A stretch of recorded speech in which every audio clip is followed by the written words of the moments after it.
People who were in like Rubio. Yeah, are they going to be like? Is that what you were talking about? I thought you were talking about Burr.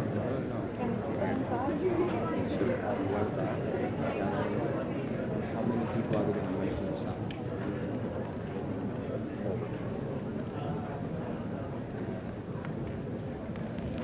Is he getting shooting?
He worked in Menendez side of the young right? He said this Trump was violent political persecution. Menendez, yeah. Menendez side. Very pro-Greeks. Yeah.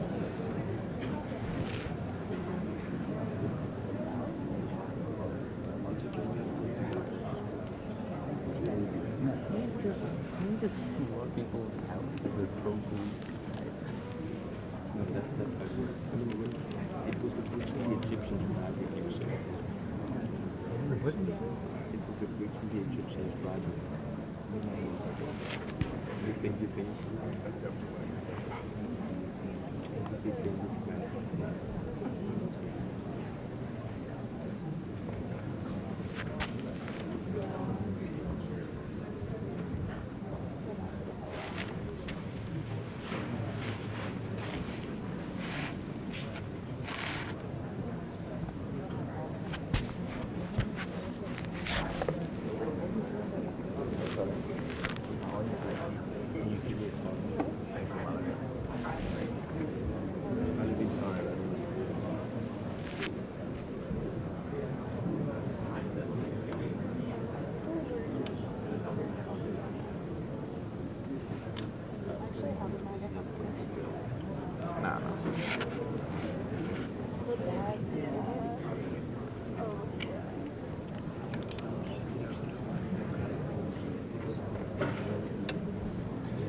He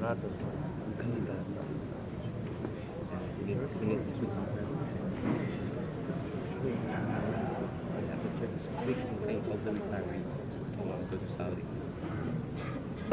But it's a great class for them because they're actually with shirts and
Ladies and gentlemen, welcome. Before we get underway today, I'd like to take a brief moment to recognize the terrible loss of life that occurred just a few miles away from here last night. Our hearts and prayers are with the families and friends who lost loved ones last night, as well as the brave first responders who are still on the scene. I'd like to ask everyone to join us in a moment of silent prayer and reflection for the souls lost.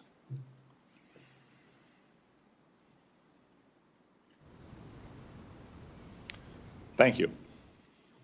Next, I want to remind everyone in attendance here that while you are all welcome to observe today's hearing, I will not allow or tolerate disruptions from the audience. Audience members may not verbally or physically distract from the hearing, including by shouting, standing, raising signs, or making gestures that block the view of other members of the audience or the cameras for those watching on television or online. Anyone who does so will be removed immediately by the Capitol Police and banned from return. Welcome everyone to this hearing on President Trump's nomination of Tulsi Gabbard to be the Director of National Intelligence. Ms. Gabbard, welcome to the Senate Intelligence Committee. I also want to welcome your family in attendance today, including your husband, Abraham, your mother, Carol, and your sister, friend Dobbin. I also want to acknowledge some very special friends of yours, Dakota Myers and Pat Payne, both Medal of Honor recipients. Gentlemen, on behalf of a grateful nation, I extend my deepest thanks to you and the heroes with whom you served.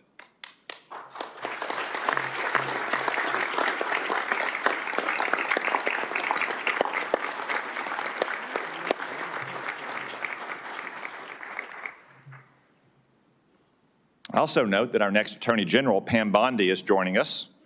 Apparently, she didn't have enough fun at her own confirmation hearing.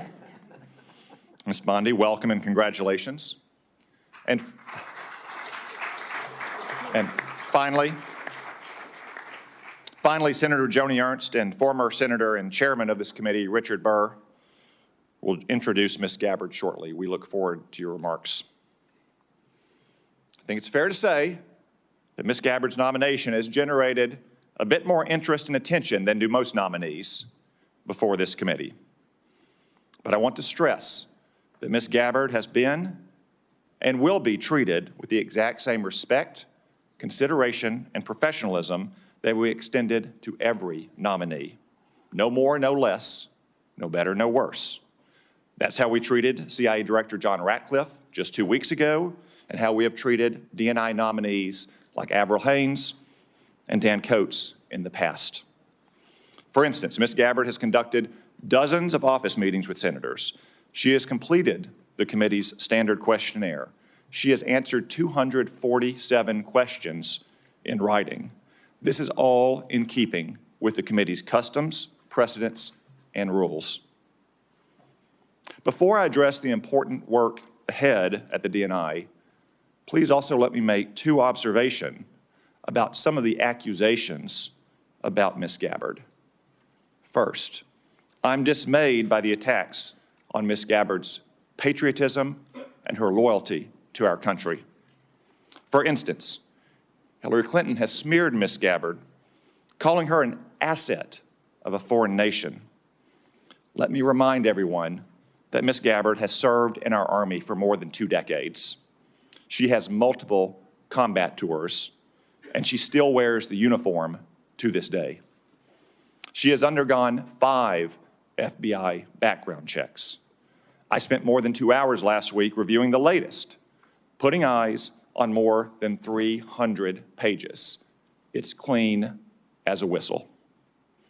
It's fine that we have differences of opinions on policies and programs.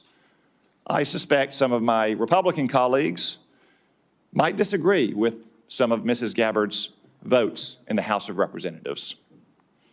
Just as I suspect that some of my Democratic colleagues might criticize Ms. Gabbard's statements and actions since she saw the light and left the Democratic Party. But I sincerely hope that no one today will impugn Ms. Gabbard's patriotism and integrity. Second, I can only laugh at some critics who say that Ms. Gabbard has unconventional views. No doubt she has some unconventional views, like her criticism of Barack Obama's regime change interventions in Egypt and Libya. But guess what? I opposed the disastrous interventions in Egypt and Libya as well. Mubarak was a longtime American partner, and Egypt was a linchpin of our security system in the Middle East. Gaddafi had been scared straight after we toppled the Taliban and Saddam Hussein. He turned over his weapons of mass destruction and cooperated against terrorists. In return, we had lifted sanctions and reestablished diplomatic ties. But President Obama intervened to topple both regimes. And what came next? The Muslim Brotherhood in Egypt and dangerous chaos in Libya to this day. No one ever mistook Mubarak or Gaddafi as the little sisters of the poor. But let's not kid ourselves. The world is a dangerous place, not a church picnic. Ms. Gabbard understands this, which is why she also saw the problem with regime change interventions in these places. The vast number of governments throughout history and still today are not democratic. We may wish it were different, and we can work to improve it, but that's the way the world is. If we only befriended nations that shared our system of government and our social and cultural sensibilities, well, we wouldn't have many friends. In a fallen world, we have to take our friends where we find them. No question, stable democracies make the most stable friends, but what matters in the end is less whether a country is democratic or non-democratic, and more whether the country is pro-American or anti-American. I'll confess that those views may be somewhat unconventional, but look at where conventional thinking has got us. Maybe Washington could use a little more unconventional thinking. And I'm sure that the Office of the Director of National Intelligence could use more unconventional thinking. Ms. Gabbard, I submit that if confirmed, the measure of your success will largely depend on whether you can return the ODNI to its original size, scope, and mission. When Congress created the ODNI, we intended to put one office in charge to manage the different agencies of the intelligence community. Congress intended the ODNI to be a very lean organization that would use small staffs to execute specific tasks. Congress in no way wanted yet another unruly bureaucracy layered on top of an already bureaucratic intelligence community. Unfortunately, 20 years later, that's exactly what the ODNI has become. Incredibly, the ODNI now is now larger than any agencies it was established to manage. It has 15 offices and centers, which have many subunits within them. The ODNI staff is measured in the thousands, when it should be measured in the dozens, or maybe a few hundred. I promise that's going to change. I intend to get personnel at the ODNI back to their home agencies doing real intelligence work, not bureaucratic make work. I also expect to cap the size of the ODNI. Ms. Gabbard, if confirmed, I hope you'll be a partner in these vital efforts.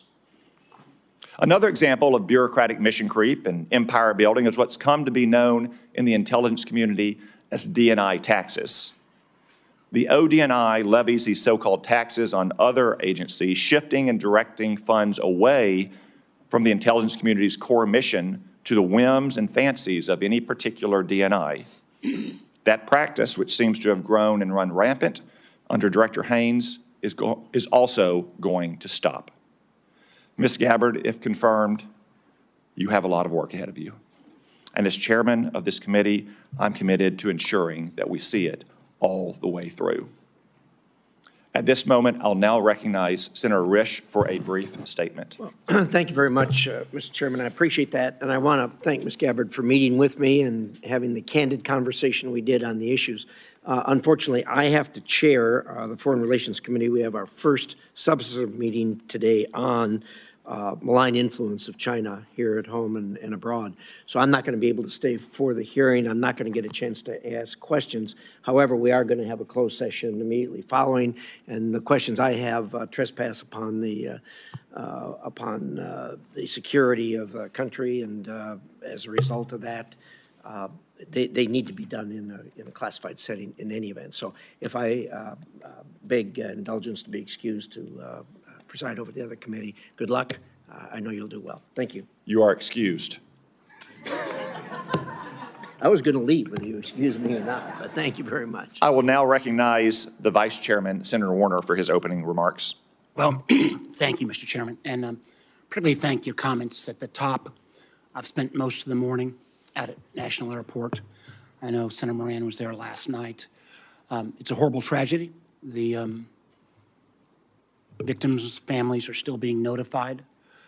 For those of us who live in this region, you know, it's always kind of complicated. We've got Virginia, D.C., Maryland, and a host of local jurisdictions. But last night, when this tragedy took place, and I happened to be driving by National on the way home and saw all the first responders rushing to the scene. People came from as far away as Baltimore, Fairfax County. We had DOD, and federal officials there. And these first responders, as always, ran towards the tragedy. There'll be a time to figure out what happened and how we rectify it. But today, our thoughts and prayers ought to be with the families and, again, thanking our first responders. Ms. Gabbard, welcome.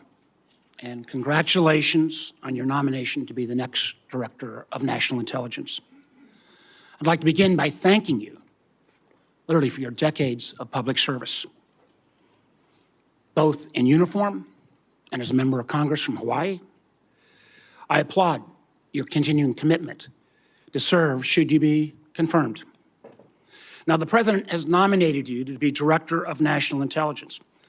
Most folks probably don't understand the importance of this position.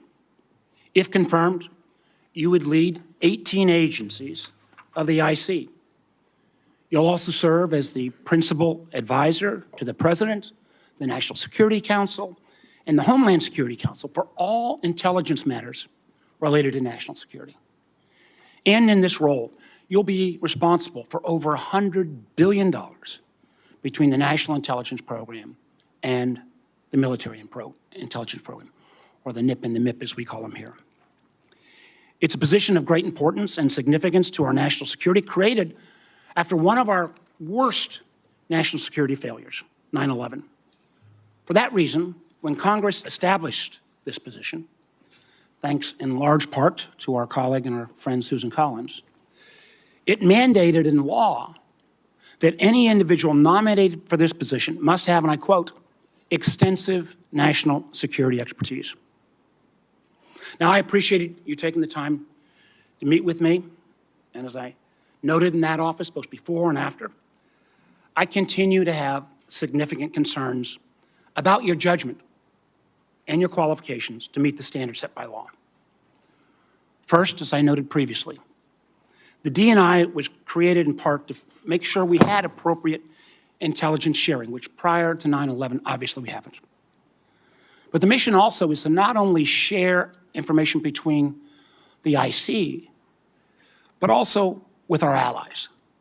There's no legal requirement that our allies share intelligence with us. It's all predicated on trust. Trust that our allies will protect each other's secrets. Yet it appears to me you have repeatedly excused our adversaries' worst actions, and instead often blamed them on the United States and those very allies. For example, you blame NATO for Russia's 2022 invasion of Ukraine. You rejected the conclusion that Assad used chemical weapons in Syria, despite it being the unanimous assessment of the then Trump administration's DOD, State Department, and IC, as well as the assessment of our European allies. Instead, you blame the United States for supporting terrorist groups in Syria. Now, I don't know if your intent in making those statements was to defend those dictators, or if you were simply unaware of the intelligence and how your statements would be perceived. In either case, it raises, at least for this senator, serious questions about your judgment. It also leads me to question whether you can develop the trust necessary to give our allies confidence that they can share their most sensitive intelligence with us. Make no mistake about it. If they stop sharing that intelligence, the United States will be less safe. We've seen this as recently as this past year, where because of those strong intelligence sharing between the United States and Austria, countless lives were saved by disrupting a terrorist attack that was going to take place at the Taylor Swift concert in Vienna. Second, you have been publicly outspoken in your praise and defense of Edward Snowden, someone who betrayed the trust of our nation and jeopardized the security of our country. The truth is, the vast majority of the information he stole and leaked before running off to China and Russia, might I add, had nothing to do with Americans' privacy and compromised our most important sources and methods. And in many ways, we're still paying a price for that. And I believe that Edward Snowden's action put our men and women in uniform in places like Iraq and Afghanistan at risk. You have celebrated Snowden as a, quote, brave whistleblower and actually put forward legislation asking for his pardon. Furthermore, when given the opportunity to clarify your position in pre-hearing questions, you declined. And instead you expressed, and again I quote, "The DNI has no role in determining whether or not Edward Snowden is a lawful whistleblower." Boy, that is troubling to me in so many ways. Not only do you think that someone who divulged secrets and then ran off to Russia should be celebrated as brave, but you don't seem to understand the DNI's role in determining whistleblower determinations. In fact, the DNI has a significant role in transmitting lawful whistleblower complaints to this committee. They're all laid out right here in the statute. And I would have serious concerns about confirming someone who cannot distinguish between complaints that are made lawfully and those that are made not. In the statute, it says the job of the DNI is to protect intelligence sources and methods from unauthorized disclosure. That's a quote. I guess I'm asking, what message would it send to have a DNI who would celebrate the work of a member of the IC or a contractor that would, on their own mission, decide what's appropriate to leak? I don't understand that. Third, until recently, you had a clear and consistent record of opposing FISA 702. I know members on this committee already understand how important this is, but for folks who don't, this law is critical to our national security. Literally 60% on average of what goes into the president's daily brief, what President Trump will read each day in assessing what's going on in the world, comes from this important piece of law that allows us to seek out those foreigners abroad for coverage. And it's helped prevent terrorist attacks. It helps us prevent foreign cyber attacks. It helps us on a topic that a lot of folks are looking at, fentanyl trafficking. Now, many in this Congress and many on the committee have tried to reform this legislation to better balance security and civil liberties. However, you have consistently gone further. Not only did you vote against reauthorizing 702, you actually introduced legislation to fully repeal the whole thing, calling it again, quote, a blatant disregard for our Fourth Amendment constitutional rights. Now, I understand that since you've been nominated to be DNI, you've expressed a change of heart. I think that's welcome, but I have to tell you, as I view this as a job interview, as I try to make my judgment on whether you should be confirmed, I don't find your change of heart credible. Because the world today is more complex and more dangerous than ever before. And we need serious people with sufficient experience to be able to navigate that complexity.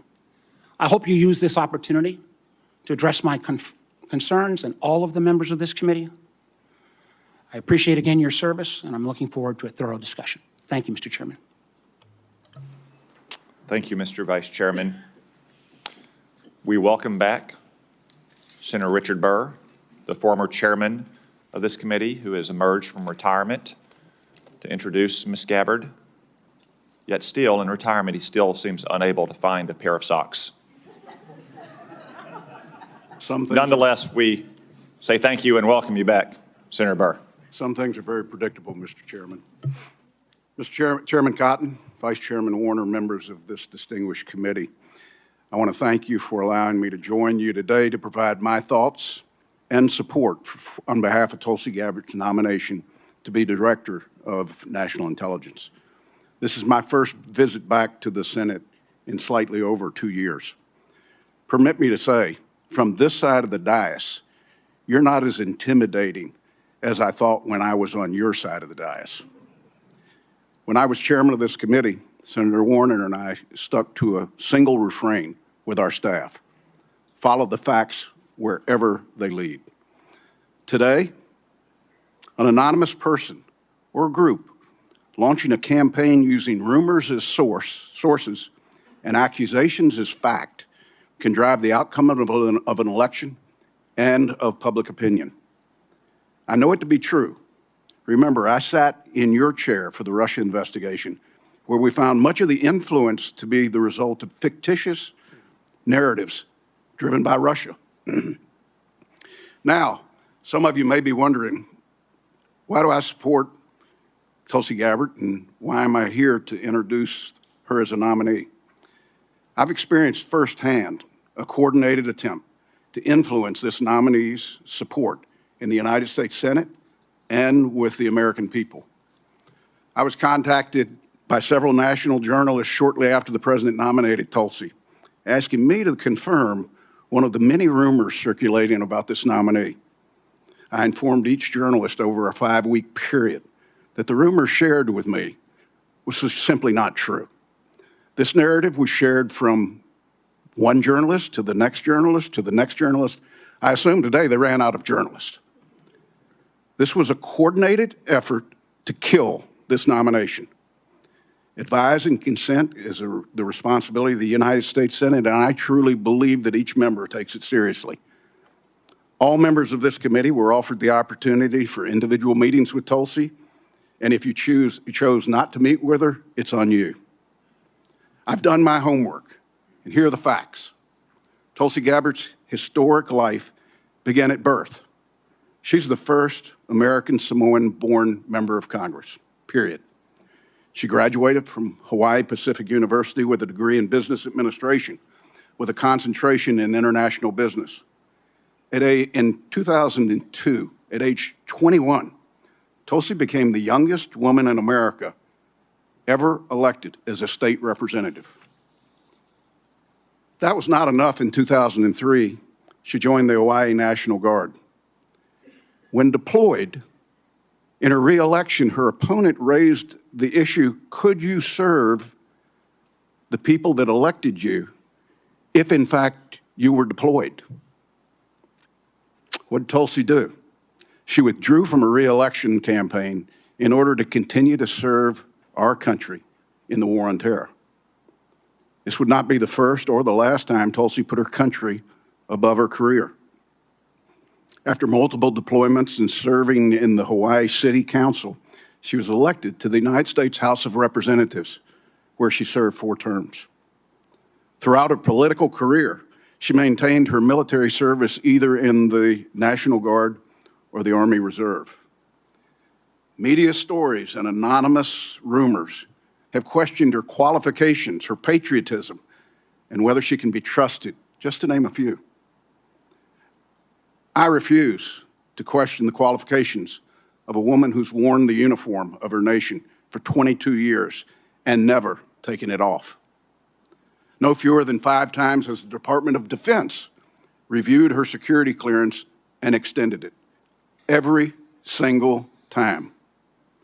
If Tulsi's guilty of anything, it's that since she was born, her views, opinions, and beliefs have evolved to reflect her life's experiences.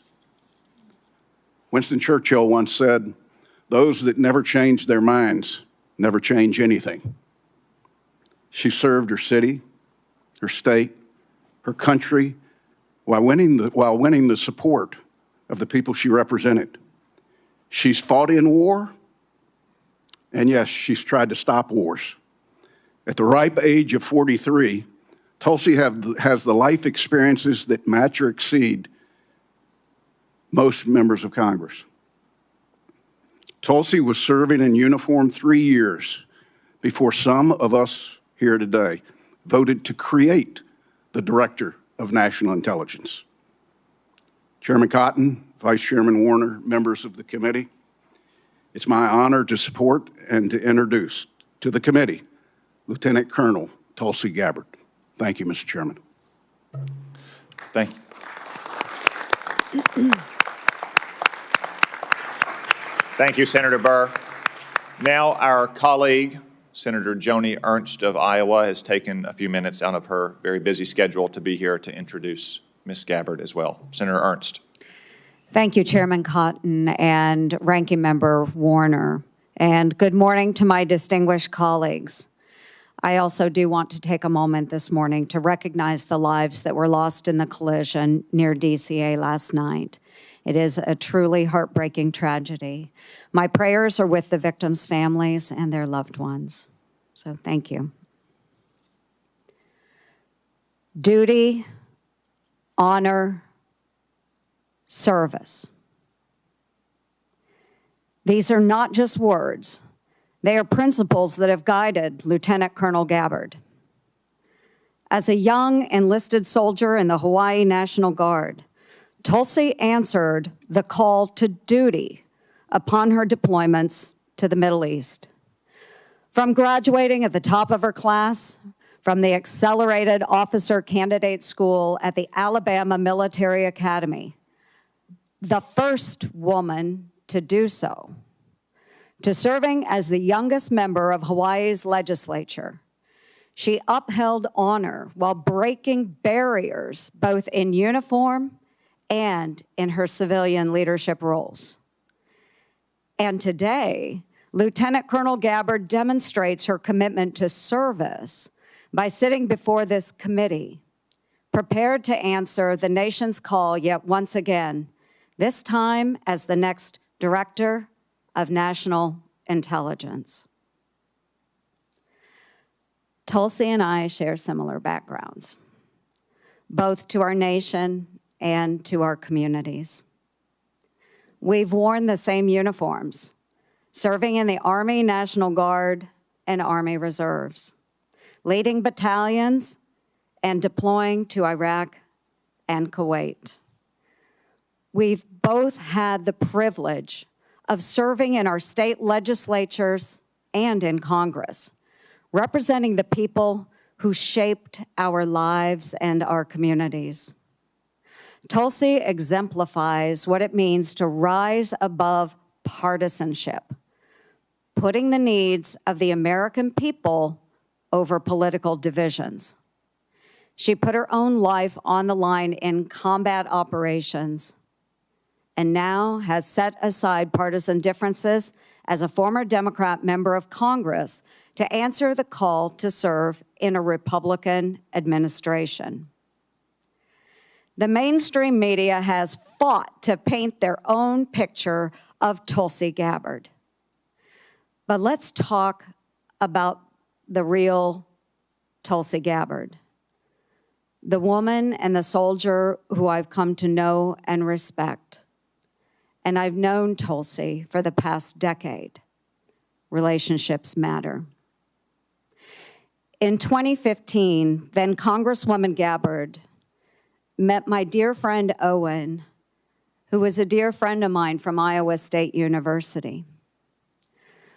Owen was a wounded special operations warrior who embodies the resilience and strength of our military community. Owen was the subject of an attack in Afghanistan where he lost his leg and his left eye serving in the war. After this attack, or during this attack, Owen was tossed into the dead pile. Owen, bleeding and in excruciating pain, cried out to his teammates, "I'm not dead."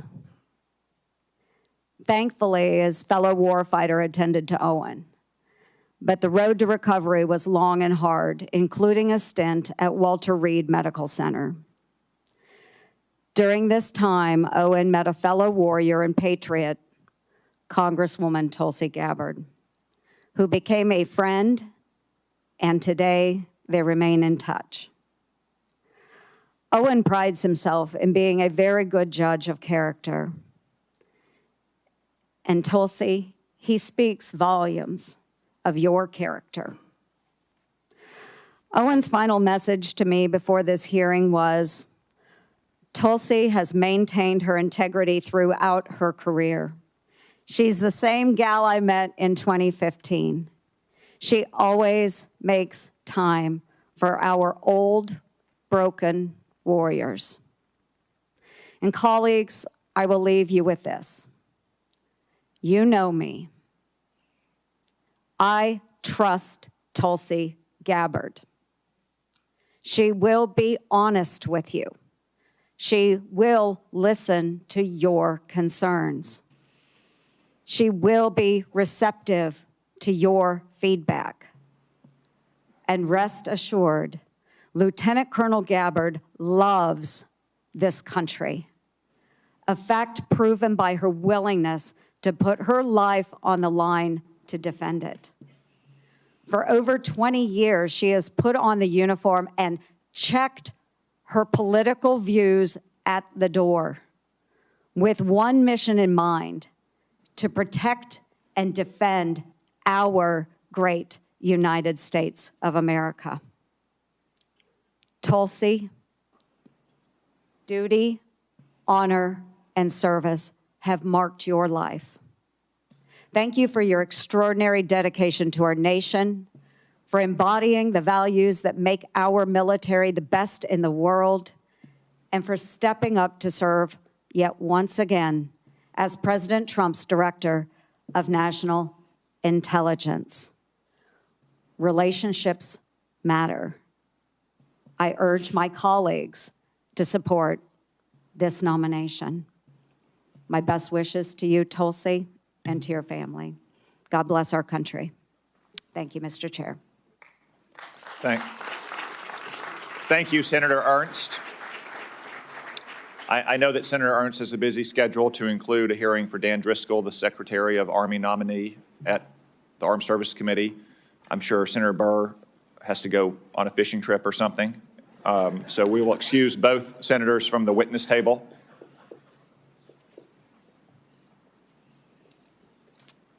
Ms. Gabbard, before we move to your opening statement, it is the custom of the committee to ask a series of obligatory questions to all nominees. First, do you swear or affirm to give this committee your full and truthful testimony? I do. Second, do you agree to appear before the committee here or in other venues when invited? Yes. Third, if confirmed, do you agree to send officials from your office to appear before the committee and designated staff when invited? Yes. Fourth, do you agree to provide documents or any materials requested by the committee in order for it to carry out its oversight and legislative responsibilities? I do. Fifth, will you ensure that your office and your staff provide such material to the committee when requested? Yes. Sixth, do you agree to inform and fully brief, to the fullest extent possible, all members of this committee on intelligence activities and covert actions rather than only the chairman and the vice chairman? Yes. Thank you for those answers, Ms. Gabbard. We now welcome the opportunity, finally, to hear from you in your own words. Thank you very much, Mr. Chairman. Before I begin, I too would like to start by offering my prayers and condolences to those who were killed in last night's horrific crash. Senator Warner, Senator Moran, our condolences and prayers are with you and all of your constituents. Again, Chairman Cornyn, Vice Chairman Warner, and all of the members of the committee, it's an honor to be here before you today. I've appreciated the opportunity to meet with so many of you and address your questions and concerns before today's hearing. I know they've gone, but I'm grateful to Senators Burr and Ernst for their trust and their confidence in taking time to join us here today. To my husband, Abraham, my family, friends, fellow veterans, Medal of Honor recipients, and patriots, thank you for your love and support. I'm honored and grateful to President Trump for his trust and confidence in nominating me to serve our country as the Director of National Intelligence at a time when trust in the intelligence community, unfortunately, is at an all-time low. Chuck Schumer admitted a few years ago, quote, "You take on the intelligence community, they have 6 ways from Sunday at getting back at you." For too long, faulty, inadequate, or weaponized intelligence have led to costly failures and the undermining of our national security and God-given freedoms enshrined in the Constitution.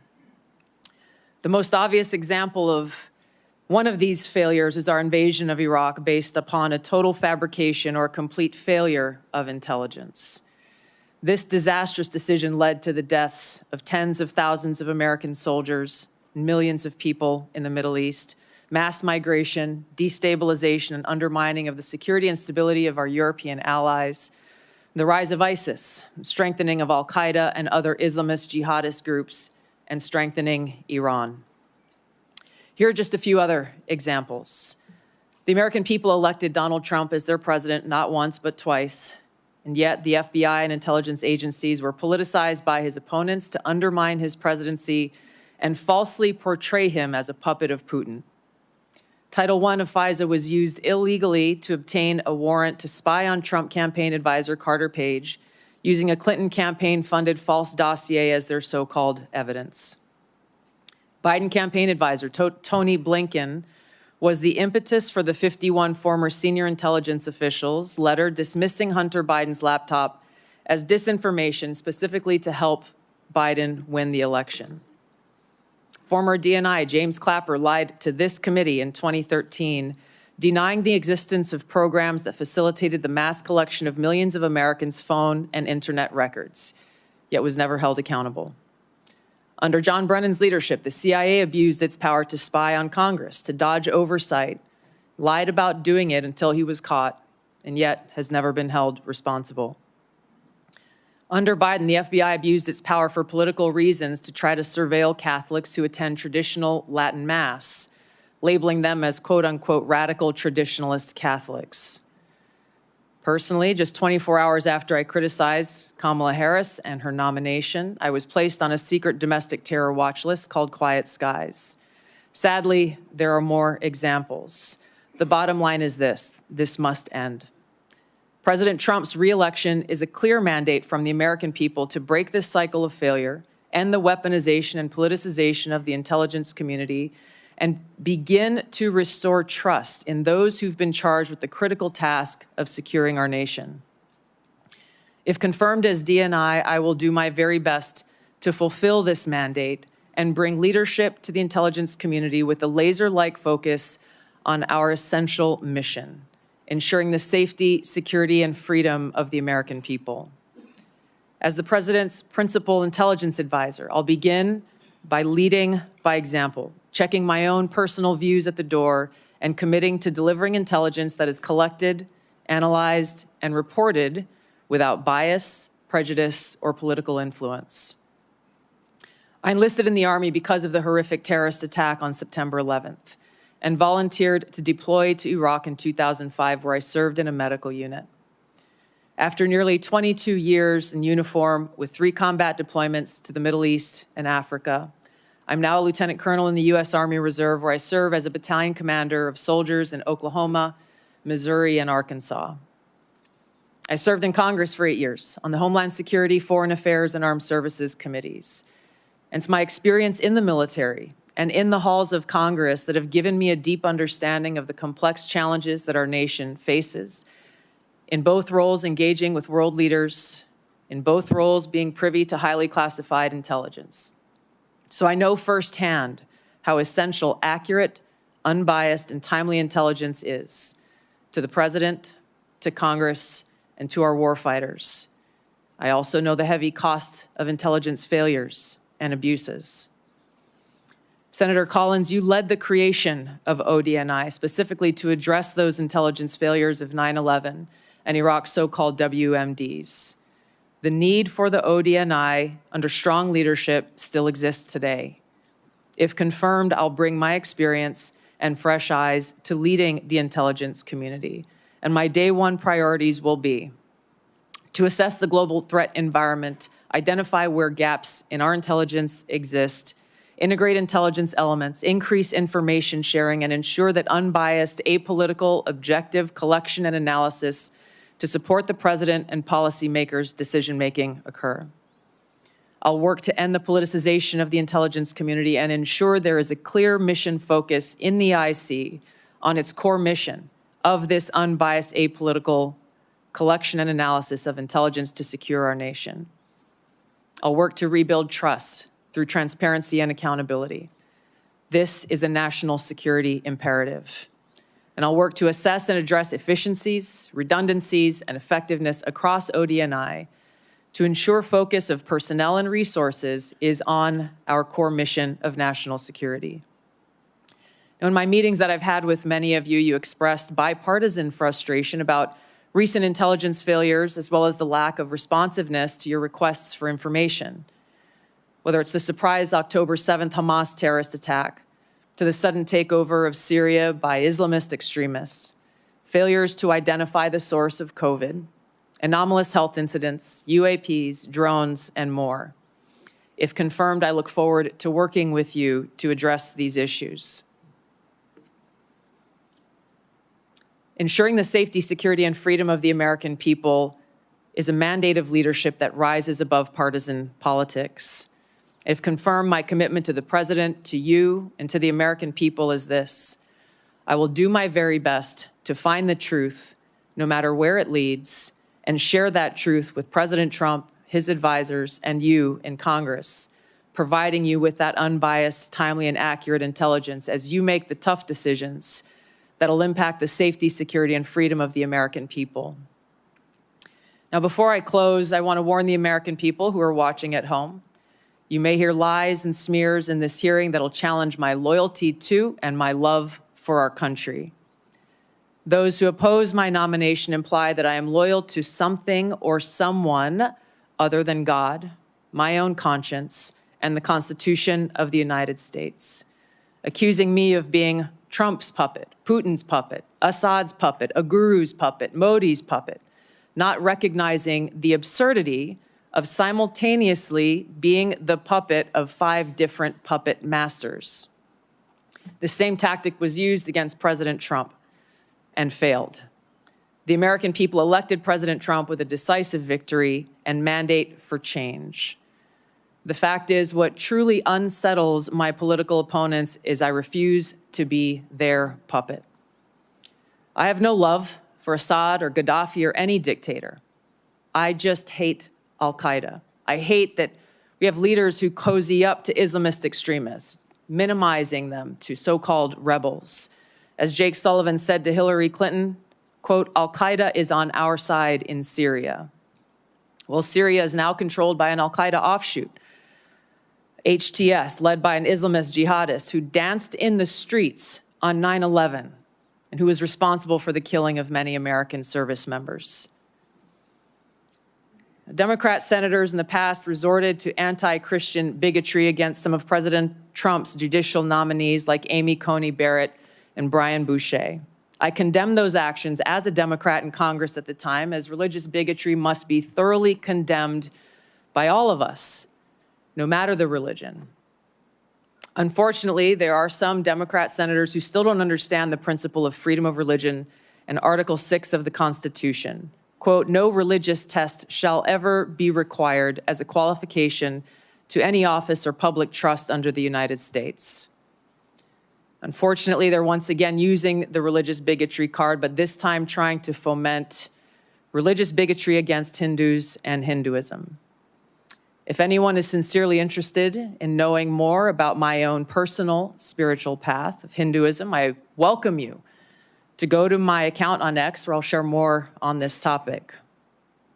If confirmed as Director of National Intelligence, I will continue to live by the oath that I have sworn at least 8 times in my life, both in uniform and as a member of Congress. I will support and defend our God-given freedoms enshrined in the Constitution of the United States against all enemies, foreign and domestic, and I will bear true faith and allegiance to the same. Thank you very much for your time. I look forward to your questions. Thank you, Ms. Gabbard. A few reminders before we begin our 5-minute round of questioning. First, a reminder to the audience, once again, I will not tolerate disruptions or disturbances either in favor of or in opposition to Ms. Gabbard. We all came to hear from Ms. Gabbard, not from you. 2 reminders to my colleagues. We'll have a 5-minute round of questions. Not 5.5, not 6, 5-minute round. We will also have a closed session after this hearing in which you'll have another 5-minute opportunity to ask questions. Second, if any question, as Senator Risch alluded to, begins to approach the line of classified material, my crack staff will advise me and I will ask you to hold the question until we get to a closed setting. Mr. Chairman, could I just inquire? I was under the understanding that if in the open round, because this is the only time the American people will be able to see this judgment, you'd agreed if certain members needed to ask a second round of questions in the public setting, that would be available. As is our custom, if a member waits until the end of the opening round and has a follow-up question, then we will permit that follow-up question. Thank you, Mr. Chairman. Ms. Gabbard, if confirmed, you'll be entrusted with our nation's most important secrets. We're all entrusted with that information to serve the American people and to keep our country safe. Unfortunately, as you said in your opening statement, we've seen too many instances in recent years of people who were trusted with classified information and went on to abuse and politicize that trust. For example, in October 2020, more than 50 former intelligence officers, many of whom still held a top secret clearance, wrote a letter invoking their credentials to make false claims about Hunter Biden's laptop, likely being Russian disinformation. Do you agree that this was an example of intelligence professionals abusing and politicizing their past positions and credentials? Yes, Mr. Chairman, I do, and it is an example of what needs to end and why the American people elected President Trump to bring about those necessary reforms. Thank you. Will you commit that no one who abuses his past position and credentials in this fashion will hold a security clearance in the future? Yes. Thank you. Now, I want to be fair to my Democratic colleagues. Such abuses aren't just a problem on the left. Also in 2020, President Trump's former National Security Advisor, John Bolton, published a book in which he revealed sensitive conversations with the president on national security matters, including highly classified information. He didn't submit this book for review and approval to ensure that our national security secrets were protected. Do you agree that John Bolton's actions likewise undermined public trust? Yes, Mr. Chairman. Will you commit that no one who so abuses his past position and risks the exposure of classified information by publishing a book without submitting it for review and getting approval before publication will hold a security clearance again or be trusted with classified information again? Yes. Thank you. Let's move on to the topic of ODNI reform that I mentioned in my opening statement. Congress originally envisioned the ODNI to be a small coordinating agency that directs, rather than replicates, the now 18 constituent agencies that make up our intelligence community. Over the years, however, the ODNI has strayed from this vision to an organization that now publicly boasts nearly 2,000 people, more than half of whom are not detailed from an intelligence agency, but rather are career ODNI bureaucrats. They've even developed centers that are producing their own analysis. Will you commit today to working with this committee to restoring the ODNI to its original size, scope, and function? Yes, Senator, I look forward to working with you and the committee as I, if confirmed, assess the current status of who is working in the ODNI and the function that they fulfill to make sure of its effectiveness and elimination of redundancies and bloating. Thank you. Do you support some of the policy proposals I mentioned in my opening statement about capping the size of the ODNI, eliminating ODNI taxes, returning employees back to their home agencies to do real intelligence work? Yes, Senator, I look forward to working with you as we assess where the ODNI needs to be in order to fulfill its core mission and function. Thank you. And in your preparation for this hearing and this important responsibility, have you developed any thoughts that explains the mission creep and the empire building that we've seen at the ODNI in recent years? Yes, Senator, I've had the opportunity to review the history of the ODNI, to speak to Ambassador Negroponte, the first Director of National Intelligence, as well as others who have served in this position. I think there are a number of contributing factors to the creation of centers, or not centers, but offices like the recently eliminated Office of DEI within ODNI, and other areas where I need to go in and assess the replication and the duplication of responsibilities that exist elsewhere and some of the other intelligence elements that ODNI has oversight over. Thank you. Colleagues, I will lead by example and yield back 1 minute of my time and recognize the Vice Chair. Well, thank you, Mr. Chairman. That is a first. Ms. Gabbard, let me be clear, at least in my views. I salute your service to our country, but I have serious doubts about your judgment. And those are some of the areas that I want to pursue. First, until you are nominated by the president to be the DNI, you consistently praise the actions of Edward Snowden. Some who, I believe, jeopardized the security of our nation and then, in an effort to flaunt that, fled to Russia. You even called Edward Snowden, and I quote here, a brave whistleblower. Every member of this committee supports the rights of legal whistleblowers. But Edward Snowden isn't a whistleblower. And in this case, I'm a lot closer to the chairman's words, where he said Snowden is, quote, an egotistical, serial liar and traitor who, quote, deserves to rot in jail for the rest of his life. Ms. Gabbard, a simple yes or no question. Do you still think Edward Snowden is brave? Mr. Vice Chairman, Edward Snowden broke the law. I do not agree with or support with all of the information and intelligence that he released, nor the way in which he did it. There would have been opportunities for him to come to you on this committee or seek out the IG to release that information.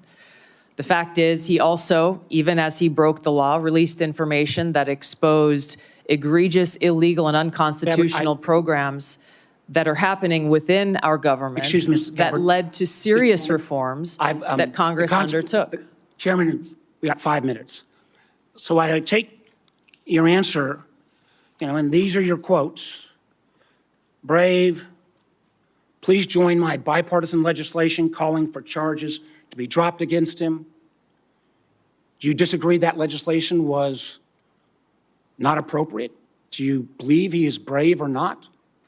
Yeah, Back those words? once again, Senator, Edward Snowden broke the law.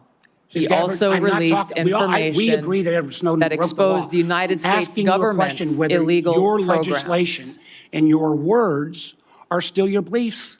Yes or no, please. I'm making myself very clear. Edward Ma'am. Snowden broke the law.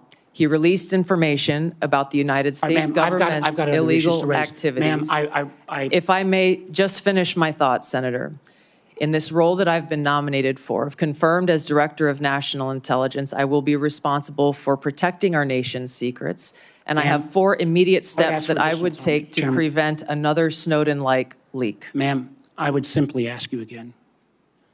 I don't think you're going to answer. I agree with Tom Cotton. He's a traitor. You, for years, until you got chosen by President Trump, have celebrated this guy as brave.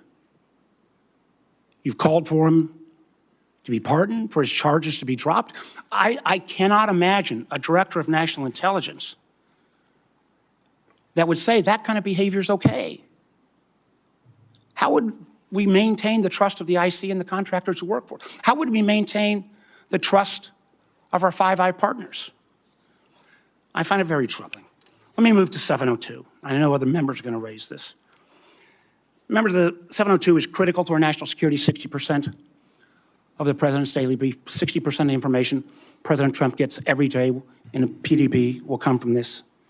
You've had a long history of opposing 702. Many members of Congress have.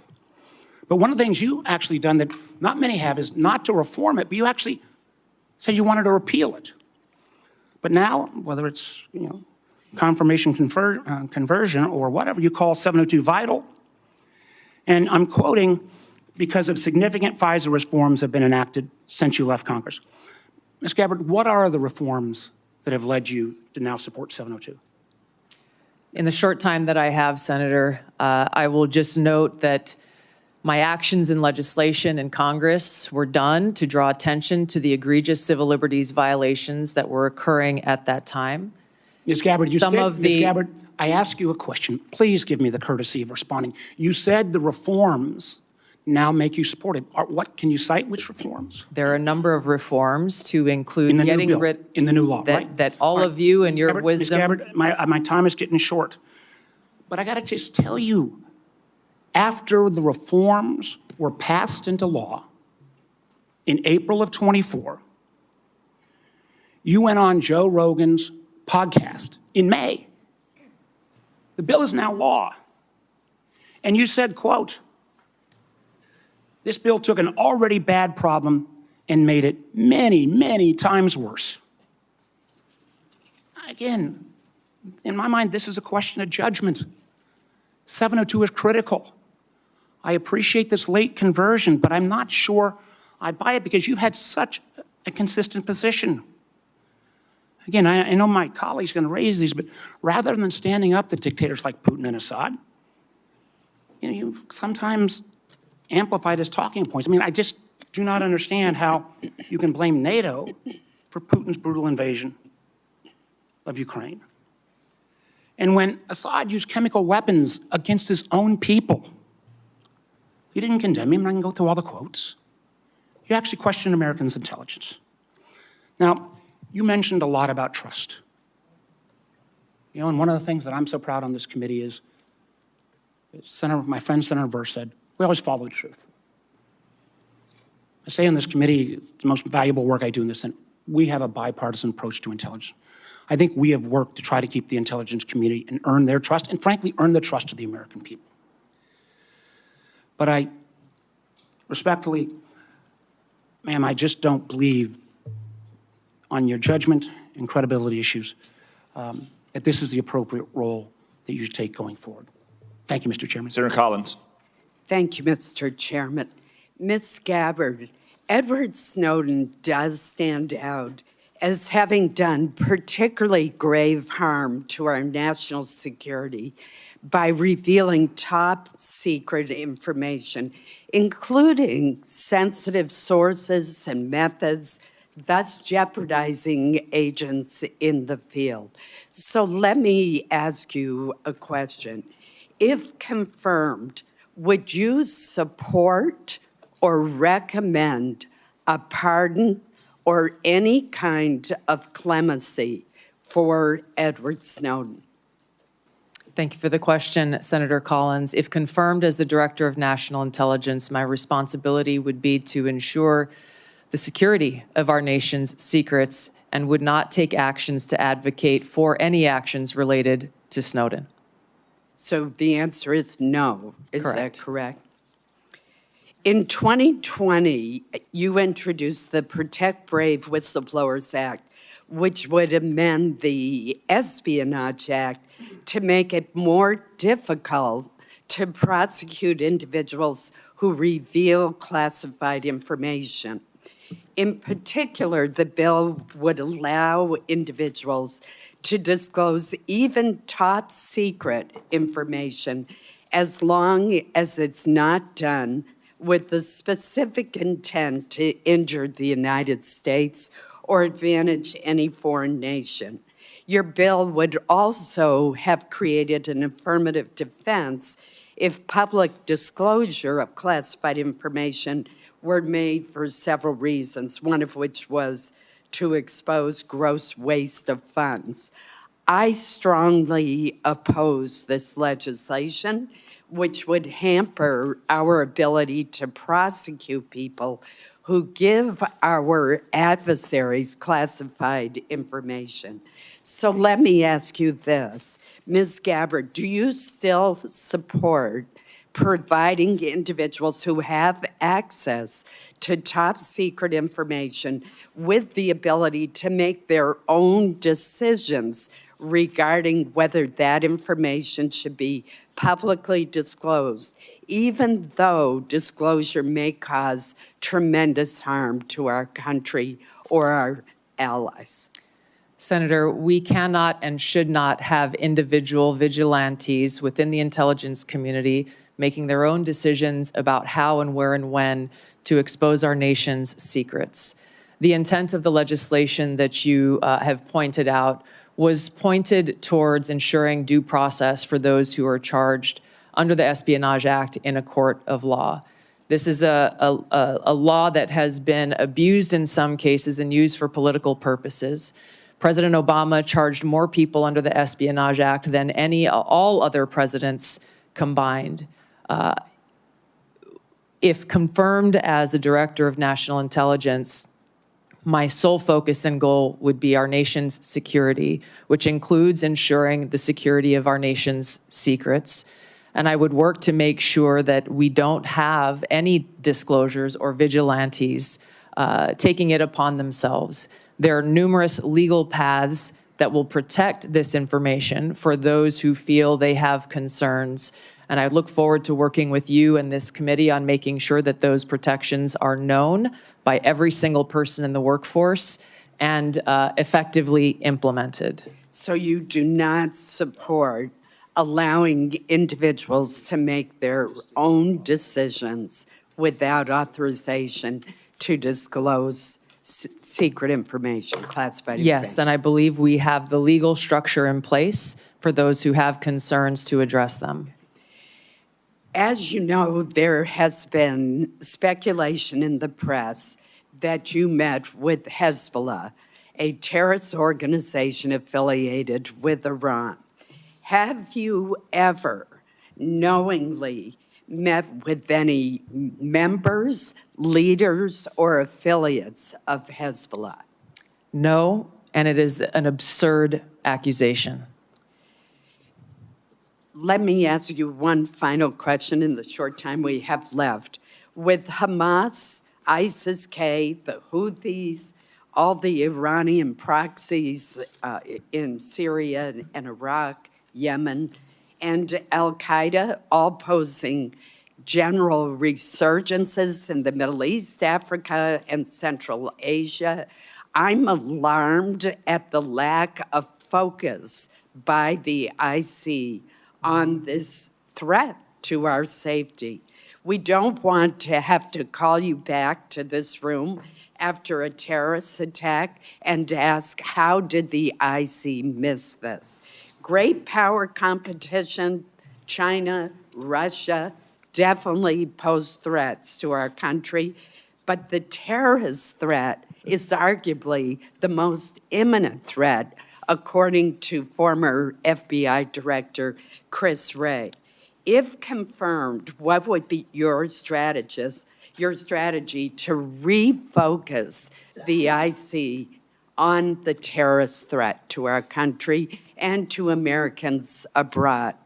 Thank you, Senator. I agree with your assessment, and this speaks to the need for the ODNI to exist, to redirect those resources, identifying the gaps in intelligence so that we are able to get ahead of these threats instead of coming around after the fact and trying to assess why did we not know about this sooner so that we could have taken action to prevent it. Thank you. Senator Wyden. Thank you very much, Mr. Chairman. Welcome, Ms. Gabbard. Thank you. I am going to try to get 4 questions in, so I'll be brief, and if you can reciprocate, that would be very much appreciated. We've been talking about Section 702, the Foreign Intelligence Surveillance Act, and I believe it's critical that the DNI support additional reforms to protect the privacy of law-abiding Americans.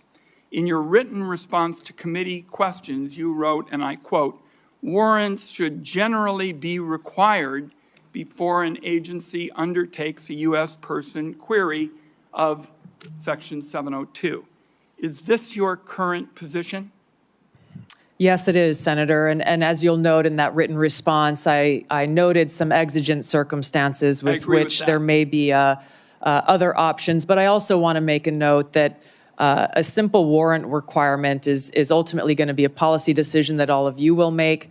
I would point to history, to some examples. Time is short. I'm glad you answered in line with your written answer that you support a warrant. Section 702 also involves a huge loophole now that was included recently that could allow the government to force anyone with access to a Wi-Fi router or cable box to secretly participate in the warrantless surveillance program. Do you support, as I do, eliminating this language? Senator, I would have to look more into that and assess, if confirmed, what the impacts of the implementation of the existing safeguards are and come back to you in Congress as you look at reauthorization. It is a massive loophole, and I hope to hear, after you've looked at it, that you'll be supportive of my efforts. Let me turn now to the question of the Inspector General situation. Can the President of the United States refuse to fund the Inspector General for the intelligence community despite appropriations from Congress? And here I'd like a yes or no. Senator, I don't know about the legal authorities, but I understand the essential role that the inspectors general play. And if confirmed, look forward to empowering our Inspector General to fulfill their responsibility. Good, because Congress either has the power of the purse or it doesn't. And I think in your answer to me, you recognize that you have an independent obligation to follow the law. I think that's a constructive answer. Let me turn now to the matter of spying on journalists. You wrote in your response to the committee questions that you support the Biden administration Department of Justice's policy restricting the collection of reporters' records, and you called for the codification of those restrictions. Will you reconfirm that position this morning? I believe strongly in the First Amendment, which protects a free press. So you will, in effect, say that you will continue to support the Biden administration policy to protect journalists? I'm not familiar with the specific Biden administration policy, but I believe strongly in the defense of the First Amendment. It is a policy that restricts the collection of reporters' records, and you have called for the codification of those records, so I am going to accept that you're not changing your position, and I appreciate it. I've got time, I think, for one more question. While you were in Congress, you introduced legislation prohibiting the government from mandating that Americans' phones or apps include mechanisms to allow the government to bypass encryption or other privacy technology. In your written responses to the committee questions, you reconfirmed your opposition to these mandates. Is that still your position? Yes, these back doors lead down a dangerous path that can undermine Americans' Fourth Amendment rights and civil liberties. You are being very helpful by moving so quickly. Let me turn to whistleblowers. You wrote in your response that whistleblowers must have clear, protected channels to report concerns, including the unauthorized transmittal of classified information to appropriate entities such as members of Congress. Do you agree that IC whistleblowers must have a clear path to this committee and that they don't need permission from agencies to talk to us? That's a yes or no. Senator, the answer is clearly yes. I would like to state a few other actions I would take if confirmed as Director of National Intelligence is, number one, make sure that we don't have illegal and unconstitutional programs within the intelligence community, making sure that we enact security clearance reform to limit access to our nation's top secrets, make sure that every single person in the workforce understands their rights as whistleblowers and the legal channels to take, which would include coming directly to you as members of Congress, as well as establishing a direct hotline to myself should they choose to take that path. One last question, if I might. Would you support the declassification of the committee's full report on the CIA's torture program? Senator, I believe in transparency. I have not seen this, and so cannot make an honest assessment for that answer. Thank you, Mr. Chairman. Senator Cornyn. Welcome, Ms. Gabbard. Congratulations and thank you for your service to our nation. I hope you will take to heart the chairman's comments about the exploding bureaucracy, not only in the government generally, but in the office of the Director of National Intelligence. This is a critical role to be played, but unfortunately that role is not made easier or more effective by such a large, unwieldy bureaucracy. Do you believe that the President of the United States should get all of the lawfully collected intelligence that's available in order to inform his judgments as Commander-in-Chief? Senator, not only is the answer a strong yes, I would say that it is the Director of National Intelligence responsibility to make sure that the President has access to all the intelligence so that he can make the best informed decisions for our country. And you will be the one actually briefing him on a daily basis, correct? That's correct. And the President's daily brief, and we've heard that that is composed of about 60% of it's composed of information gleaned by collection under Section 702 of the Foreign Intelligence Surveillance Act. I've heard your comments to Senator Wyden and others. You and I talked about the importance of getting dissenting views in front of the President so that we don't have groupthink, which can be very dangerous, particularly in the intelligence collection areas. And I appreciate your agreeing that presenting the policymakers, including the President, with dissenting views is very important. Are you aware that overwhelmingly the courts that have looked at a challenge to Section 702 based on the Fourth Amendment and any potential warrant requirement have overwhelmingly said that the Fourth Amendment is not implicated by search of lawfully collected intelligence? I am aware, yes, Senator. And do you disagree with that?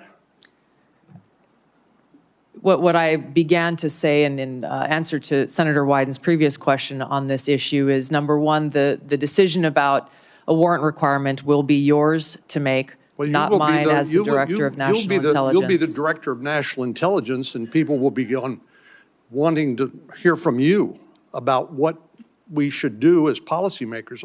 Admittedly, you're not going to be a policymaker, but you certainly will inform us. And wouldn't you do agree that the courts have overwhelmingly held that a warrant is not required, correct? Yes, Senator, I'm aware of the court rulings. What my commitment is to make sure that we uphold the Fourth Amendment rights of Americans in protecting against unlawful seizure and search. There are many different ways to do this. The devil is in the details. There are examples of how even in situations under Title I where a warrant is required to surveil a U.S. person. Title I is different. I agree. Correct. I agree with you on that. But my point, Senator, if I may just finish. Excuse me. If that was misused in the case of Carter Page, and basically an FBI lawyer lied in order to secure that warrant. Which is why there are safe. What would be necessary to be shown in order to establish probable cause to a judge in order to obtain a warrant?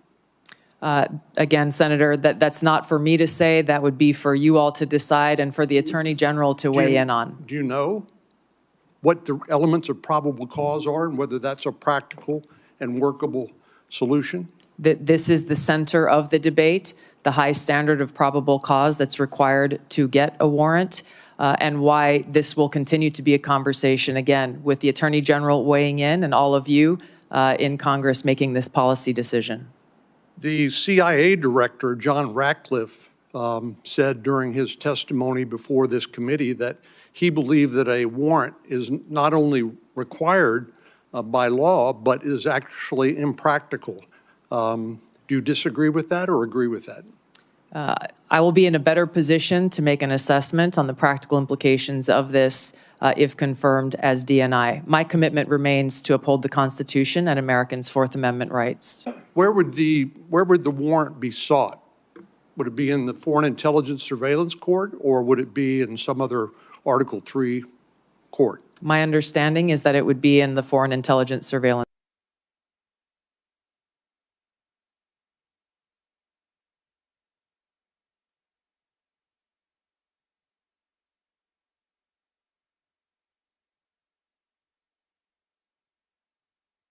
In Lebanon in January 2017.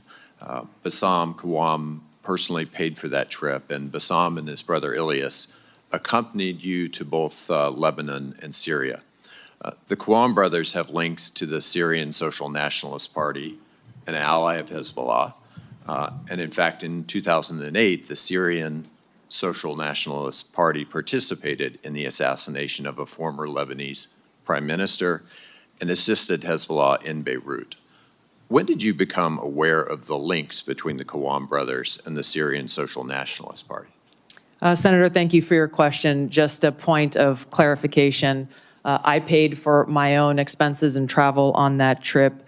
I was not aware of any accusations of these two Lebanese Americans associations until after the trip occurred. And that's when you reimbursed? Correct. Correct. Not because of, I wanted to make sure that there were no perceived conflicts of interest. I addressed this specific question to these Lebanese Americans who had organized the trip, and they vehemently denied any associations with that group. There is not a great deal in the public record about what you and Syrian dictator Bashar al-Assad discussed for so long in January of 2017. And I think there's a great deal of interest from the American people about what was discussed in that meeting. So what did you talk about? And did you press Assad on things like his use of chemical weapons, systematic torture, and the killing of so many Syrians? Yes, Senator. I upon returning from this trip, I met with people like then Leader Nancy Pelosi and Steny Hoyer, talked to them and answered their questions about the trip. And quite frankly, I was surprised that there was no one from the intelligence community or the State Department who reached out or showed any interest whatsoever in my takeaways from that trip. I would have been very happy to have a conversation and give them a back brief. I went with former Congressman Dennis Kucinich, who had been there many times before and who had met with Assad before. A number of topics were covered and discussed, and to directly answer your question, yes, I asked him tough questions about his own regime's actions, the use of chemical weapons and the brutal tactics that were being used against his own people. Were you able to extract any concessions from President Assad? No, and I didn't expect to, but I felt these issues were important to address. According to your revised trip report, your third meeting in Syria after meeting with Assad and then his wife was with Grand Mufti Ahmad Badreddin Hassoun. Forgive me if I'm not pronouncing that correctly. In an October 2011 speech, the Grand Mufti warned the U.S. and Europe that we will prepare suicide bombers who are already in your countries if you bomb Syria or Lebanon. What was the goal, or what did you accomplish by meeting with Grand Mufti? Yes, Senator, before going on the trip and during my time both in Syria and Lebanon, I made it a point to meet with different religious leaders, both Muslim leaders as well as various Christian and Catholic leaders who were there in the region. I did that both in Syria and in Lebanon to hear from them about what their concerns or thoughts were with regard to the war that was being waged at the time. Were you aware of his threats regarding suicide bombers in the United States? I was not and had not heard that until today. Who vetted the people that you met with on this trip to Syria and Lebanon? The itinerary was created by former Congressman Dennis Kucinich, his constituents who he had traveled with to Syria and Lebanon a number of times before. Some of the individuals that I met with were looked at prior to the trip. Others came up during the trip that were unexpected. Just in complete hindsight, would you view this trip as good judgment? Yes, Senator, and I believe that leaders, whether you be in Congress or the President of the United States, can benefit greatly by going and engaging, boots on the ground, learning and listening and meeting directly with people, whether they be adversaries or friends. Last question. Who do you blame? Who's responsible for the war in Ukraine? Putin started the war in Ukraine. Thank you. Senator Moran, before your questions, I want to extend all of our condolences in particular to you for the loss of life for your fellow Kansans last night in that air crash. Our prayers are with all of your people back home who lost loved ones. Thank you, Mr. Chairman. So many people here and throughout the halls of Congress have been very kind and expressing their condolences, and I appreciate you saying this in this setting just now. Lieutenant Colonel Gabbard, you were asked in your questionnaire about your priorities, and you listed Iran and Hamas and Hezbollah and North Korea. You also mentioned Russia, but the only thing you said about Russia in fully explaining why it's a priority is ending the war with Russia. When you talk about Russia, what are your fears or policy priorities beyond ending the war? How do you see Russia as a threat to the United States? Senator, if confirmed as the Director of National Intelligence, it will be paramount for me to assess where our intelligence gaps may exist so that I can provide the President and all of you with the most accurate full picture of that threat assessment to directly answer your questions. I think that it is a complex environment. Russia remains a strategic competitor. There are a number of concerns that have to do with their nuclear weapons, as well as how the decisions and policies that are being made by this body and by the President will impact our own national security, which is my foremost concern. I want to make certain that in no way does Russia get a pass in either your mind or your heart, or in any policy recommendation you would make or not make. Senator, I'm offended by the question because my sole focus, commitment, and responsibility is about our own nation, our own security, and the interests of the American people. In carrying out the responsibilities of the Director of National Intelligence, if confirmed, no country, group, or individual will get a pass in my fulfilling that responsibility of providing that full intelligence picture so that you all can make the best informed policy decisions for the safety, security, and freedom of the American people. You have my commitment to be completely objective, unbiased, and apolitical, and I hope you understand my commitment to our country's interest. I absolutely do. You have answered my question in the manner in which I wanted to hear, that you will do this in an objective manner, provide the information necessary, and that Russia, if it's a threat, you will tell us so and tell us the details of that threat. Yes, Senator. How would you restructure the national intelligence priority framework to better align with President Trump's national security goals? Senator, this is a discussion, if confirmed, I look forward to having with the President and his national security advisor, again, based on the threat assessment and based on the President's priorities. He has spoken about a number of different priorities in different parts of the world. I would work with them on that national intelligence priorities framework, which will serve as the foundation for the intelligence elements under ODNI. Any recommendations that you have in mind to make to President Trump in that regard? I want to make sure that any recommendations that I make to the President are fully informed.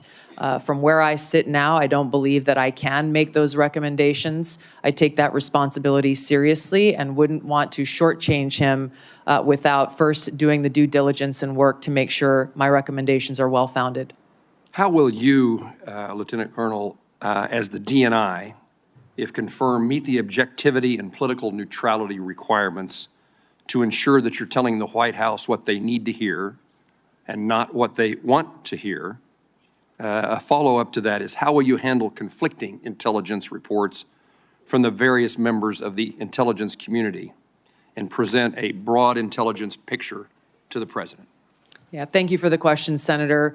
I hope that you have confidence in my ability to extract politics from what my role will be as Director of National Intelligence, because it's something I've done for almost 22 years now of wearing the uniform, both serving in the National Guard and the Army Reserve, even while holding political office. There is a brick wall between the two, and I have fulfilled that obligation in uniform, as I will as Director of National Intelligence if confirmed. I think the President, I know the President values hearing a lot of different views, and I would make sure that in the intelligence community's responsibilities that dissenting views are not only allowed, but encouraged, and where they present themselves, make sure that the President and you as policymakers are aware so that you can make your best informed decision. Would you agree with me that bias and prejudice, if it exists any place, exists on both sides of an issue, both partisan sides of this place called Washington, D.C., and the goal, the effort that you will make is to make certain that all the information is presented in a nonpartisan, direct, and manner based upon the facts as known?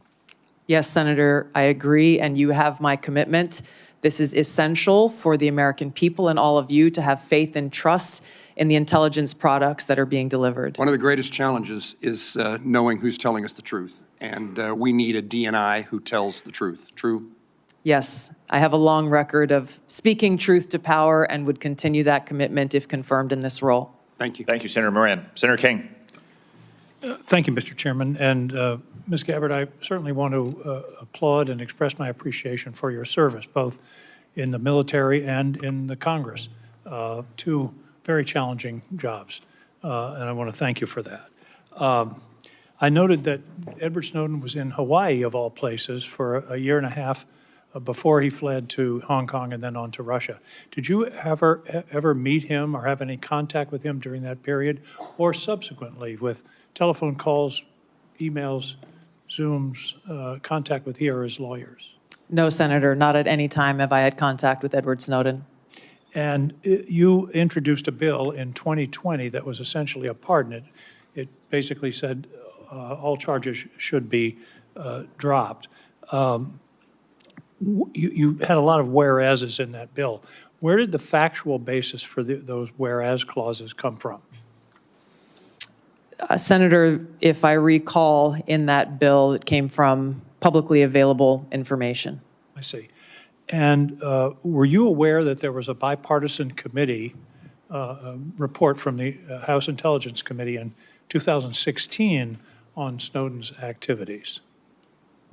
I don't recall specifically at that time, but I am aware of that committee's report and executive summary that was reported publicly. I did not have access to the classified report that summary was based on. Did you read that report prior to filing your bill in 2020?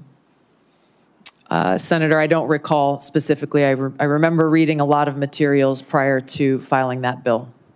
Well, the bipartisan committee report, the first item, Edward Snowden perpetrated the largest and most damaging public release of classified information in U.S. intelligence history. Goes on to say Snowden caused tremendous damage to national security, and the vast majority of the documents he stole have nothing to do with programs impacting individual privacy. But you don't recall ever seeing the work of that committee? I'm aware of those conclusions drawn. You're aware Edward now. Snowden. Were you aware at the time? Yes, I was, Senator. And Edward Snowden broke the law. There's no question about that. He should not have released all of that information that caused that harm. There's no question about that. How many documents did he release? I know that he took over 1 million documents. I don't know specifically how many of those 1 million he specifically released. Well, you stated very unequivocally today, Snowden broke the law, but you introduced a bill in Congress along with Congressman Matt Gaetz to essentially pardon him. So he broke the law, but it wasn't all that serious? Is that what you thought in 2020? I take very seriously upholding our Constitution and have sworn an oath to support and defend that Constitution over 8 times in my life. My statements in the past have been reflective of the egregious and illegal programs that were exposed in that leak. But you ignore the vast majority, as the committee found, bipartisan. I think Devin Nunes was the chair, Adam Schiff was the vice chair. The conclusion was that the vast majority of these things that he released had nothing to do with constitutional rights, the Fourth Amendment, but indeed were enormous compromises of our national security. You Senator, I focused on raising concerns around egregious, illegal, and unconstitutional programs that our government was conducting that clearly violated Americans' Fourth Amendment rights. I think the most important thing that I hope all of you find to be relevant here is that if confirmed as Director of National Intelligence, I would take seriously the responsibility to protect our nation's secrets, just as I have for almost 20 years of holding a security clearance of some sort myself, either secret or top secret, and have never once violated the responsibility and privilege that comes with holding that clearance, and have a specific action plan in place to make sure that there is not another Snowden-type leak in the future. I think you testified that you never saw the classified version of this report. That's correct. On page 22 of the report, there's a heading that's not classified that says, what damage did Snowden cause? And then there's a lot of redacted material. Did that not raise a red flag for you? Or do you not recall Edward seeing Snowden that? broke the law. Like I said, I did not have access to that classified. Did you seek access to it? I believe so, yes. This was quite some time ago. But you still introduced your bill to essentially get I it take apart. very seriously the protection of American civil liberties and our Fourth Amendment rights.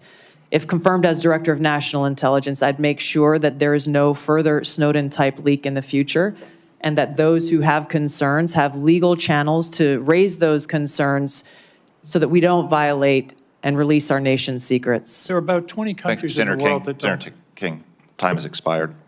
Senator Lankford. Tulsi, it's good to see you again. Thanks for the time. Thank you. That we got a chance to be able to spend together, to be able to talk through a lot of these issues. Thanks for your service to the country, both in Congress, though you were in the wrong party at the time, and your service to the country through your service there, including in my great state in Oklahoma, that you had the opportunity to be able to serve there. I want to give an opportunity for you to be able to answer a few things on it, and I want to set some context. There's been a lot of questions about 702 and about Edward Snowden. And it may seem like this is repetitive to be able to come through it, but there are thousands of intelligence employees and folks that have also taken an oath to the country and to the Constitution. They serve our country every day. They're the folks that don't have a uniform on, that no one ever says thank you to them, and no one ever buys them lunch because people don't know who they are. But they every day put their lives on the line, and they work very hard to be able to protect Americans. And when Edward Snowden got mad at his employer that he didn't get the promotion that he wanted and started harvesting information, and then found some things that he didn't like on it, and then kept going, and then released them to media and went to China, and then went from China to Russia and became a Russian citizen and continued to be able to layer out intelligence unrelated to the civil liberties of any American, and then said, I have more and I can release them at any time I want. They don't see him as brave. They see him as a traitor. And the concern among so many here, and I think what a lot of the folks in the intelligence community that you'd have the responsibility to oversight is, they want to hear that you also believe the same thing, that not just he broke the law, but that he's a traitor, because they don't want that to ever happen again. And all the sources that they had, that they trusted and that trusted them, now their lives were at risk. And all the programs that they had that were determined lawful all collapsed, and that intelligence then was gone, and the president didn't have access to a lot of information for decision making. So this is a big deal to everybody here, because it's a big deal to everybody that you'll also oversee in that role as well. And so it's helpful for them to be able to hear your heart on this. So was Edward Snowden a traitor? Senator, my heart is with my commitment to our Constitution and our nation's security. Ours too. Thank you. Yeah. I have shown throughout my almost 22 years of service in the military, as well as my time in Congress, how seriously I take the privilege of having access to classified information and our nation's secrets. And that's why I'm committed, if confirmed as Director of National Intelligence, to join you in making sure that there is no future Snowden-type leak. And I would do so by taking 4 specific actions. Number one, again, to make sure that there are no illegal and unconstitutional programs, limiting in a big way those who have access to our nation's top secrets through security clearance reform, making sure that every single person in the workforce knows about the legal whistleblower channels available to them, and making sure that there's a direct line available to me should anyone have concerns. If people choose to step outside of those legal channels to raise any concerns about programs or actions that exist within the intelligence community that are classified, there will be no excuse to do so, and they should be charged and prosecuted under the law. Was he a traitor at the time when he took America's secrets, released them in public, and then ran to China and became a Russian citizen? Senator, I'm focused on the future and how we can prevent something like this from happening again. So you would have the responsibility to be able to give counsel to the president, which is a great privilege. You already have his ear, quite frankly, and y'all have a great relationship on that, which is very beneficial. But when President Trump chose to take the strike on Soleimani, he was also at that same time going through an impeachment in the House. And you were kind of tough on him at the time about that. You called it a declaration of war. You said that the Soleimani strike will lead to an outcome that will further undermine our national security. As a member of Congress, I also take seriously declaration of war and our responsibility in that. He was acting in a way that he came out and the intelligence gave that Soleimani was in the process of preparing a strike on American citizens and those folks that were in the field at the time.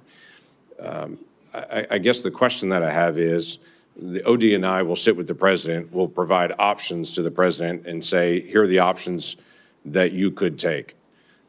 Would you have presented a Soleimani strike at that time, looking back at it now in retrospect and saying this is an option you could take and here's how to be able to do it? Yeah, thank you, Senator. It's an important question. If confirmed as Director of National Intelligence, I would make sure that the president has all of the objective analysis and intelligence reporting so that he can make that best informed decision, including all of the options and actions that he has available to him, which should exist alongside an assessment of what the possible repercussions or responses to those actions may be. My own personal views have no place in that assessment and that providing to the president and his advisors with all of those options available. Thank you, Senator Lankford. Senator Bennet. Thank you, Mr. Chairman. I would like to repeat my colleague's question to you. Thank you for being here to answer these questions and for your service. Was Edward Snowden a traitor to the United States of America? Senator, I will also repeat my answer. He broke the law. You said earlier that you were offended by a question that my colleague from Kansas asked, which I think was his duty as somebody on this committee to fulfill his responsibility to advise and consent. We are not here to be a rubber stamp for the President of the United States. So let me ask you again, do you believe, as the chairman of this committee believes, as the vast majority of members of our intelligence agencies believe, that Edward Snowden was a traitor to the United States of America? Senator, if confirmed as Director of National Intelligence, I will work with you to make sure that there is not another Snowden-like leak. Media. It's not a moment to propagate theories, conspiracy theories, or attacks on journalism in the United States. This is when you need to answer the questions of the people whose votes you're asking for to be confirmed as the Chief Intelligence Officer of this nation. As my colleague said, this is not about you. It's about the people that serve the intelligence agencies of the United States. Is Edward Snowden a traitor to the United States of America? That is not a hard question to answer when the stakes are this high. Senator, as someone who has your served answer, in yes uniform, or no, is Edward Snowden a traitor to the United States of America? as someone who has worn our uniform in combat, I understand how critical our national security is. Apparently you don't. Apparently you don't. Let me ask you, I've worked very hard to put your own words here in front of the committee. Not, fake news, not conspiracy theories on the internet, but the actual things that you have said. On February 23rd, 2022, at the very moment that Russian tanks were rolling across the peaceful border of Ukraine for the first time, you tweeted at 11:30 p.m. your time, "This war and suffering could have easily been avoided if Biden administration / NATO had simply acknowledged Russia's legitimate security concerns regarding Ukraine's becoming a member of NATO." Did you say that, yes or no? I believe you're reading my tweet, Senator. Yes is the answer. A few months later, you said on your podcast, and I quoted it, quote, "But this regime change war against Russia that the U.S. and NATO are waging via their proxy in Ukraine didn't begin when Putin invaded Ukraine. They had their eyes set on this objective long before that." Did you say that, yes or no? I believe you're reading my tweet. Thank There's you. a lot the answer more. Is yes. You're quoting a podcast that provided much more context. I'm happy to have a context. conversation with the chairman about whether I'm taking anything out of context. I don't think I am. And your answer is yes. Are you aware that your comments about proxy wars and Russia's legitimate security concerns, to quote your own words, are in alignment with what the Russians have said to justify their invasion of Ukraine? Yes or no? Senator, I don't pay attention to Russian propaganda. My goal is to speak the truth, regardless of whether you like it or not. I'll take it. That's fine. You said you are used to speaking truth to power. Yes. I'm shocked to hear you now say that you are agreeing. I'm not shocked because I know you said it. You are agreeing that you basically said that Putin was justified in rolling over the peaceful border of Ukraine, the first time since World War II that a free nation had been invaded by a totalitarian state. And you were there at 11:30 p.m. that night to say that you were with them, not us. And let me tell you something. You say you don't know because you don't read Russian propaganda. Russian state TV then aired your comments. Did you know that? Senator, I think you should also quote the statement that I made criticizing Putin for his invasion of Ukraine. What I would say, Mr. Chairman, with the last, it's up to all of us. We're the Senate. We get to decide whether we're going to confirm this nominee. Obviously, we didn't select this nominee.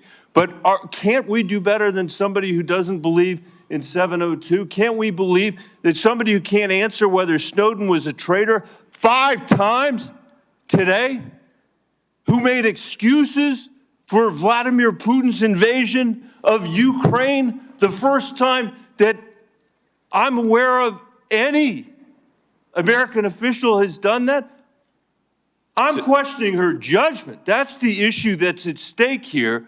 And as you said, and I totally agree, this is about our intelligence officers. And you cannot answer. Most of what we do here is in secret. This is one of the very few opportunities that you will ever have to have a conversation with this panel in public. And the record is going to be very clear about the position you took with regard to Edward Snowden. And the record is going to be very clear about your reaffirmation of the statements you made in the middle of the night when Russia was invading the free country of Ukraine. And I hope we will take that in consideration when we have this vote. Your time has expired. I will note that during Senator Bennett's question and answer, there was 2 disturbances in the room. The first sounded like a cell phone. I would ask everyone on both sides of the dais, if you have not silenced or turned off your cell phone, please do so now. The second disturbance was the cries of a small child. We will welcome such disturbances because the cries of an infant are the sound of answered prayers. Senator Rounds. Not only here, but the answered prayers in church when they cry as well, Mr. Chairman. First of all, thank you for your service to our country. I think part of the discussion here, as you can see, we feel very, very strongly about FISA 702. We work with it literally every day. As you can also tell, we have some very, very strong feelings here with regard to the actions of Edward Snowden. I want to come back, and I'm going to give you an opportunity to make any corrections or to make any other comments with regard to both of those issues that have been brought up here. But before I get into that, I want to go back into a little bit of your previous history as well. You did serve as Hawaii's, you served as a congressperson for, what, 8 years? Yes, Senator. And during that time, you served on the Armed Services Committee. And during that time period, you did carry a TS-SCI clearance. You worked your way through that time period. You had an opportunity to look at a lot of information. Can you share just a little bit about the way that you've looked at that, not just as a member of the congressional delegation from Hawaii, but also during the time in which you were a lieutenant colonel serving up through and including a battalion commander? Talk about that a little bit, please. Thank you, Senator, for your question. In both of those roles, I had exposure to different sides of how critical our national security is and the unique role that our intelligence community plays in ensuring our national security. My most recent deployment with the military was as part of a joint special operations task force to Djibouti and Somalia, where our mission was to support the Somalis government and military's focus on defeating al-Shabaab, which is al-Qaeda's element there within East Africa. One of the things that we came across there that I hadn't known previously, even having served in Congress for 8 years because it hadn't been focused on, was how al-Shabaab specifically was the biggest funder of al-Qaeda in the Arabian Peninsula, which again should be of unique concern and interest to our own national security concerns.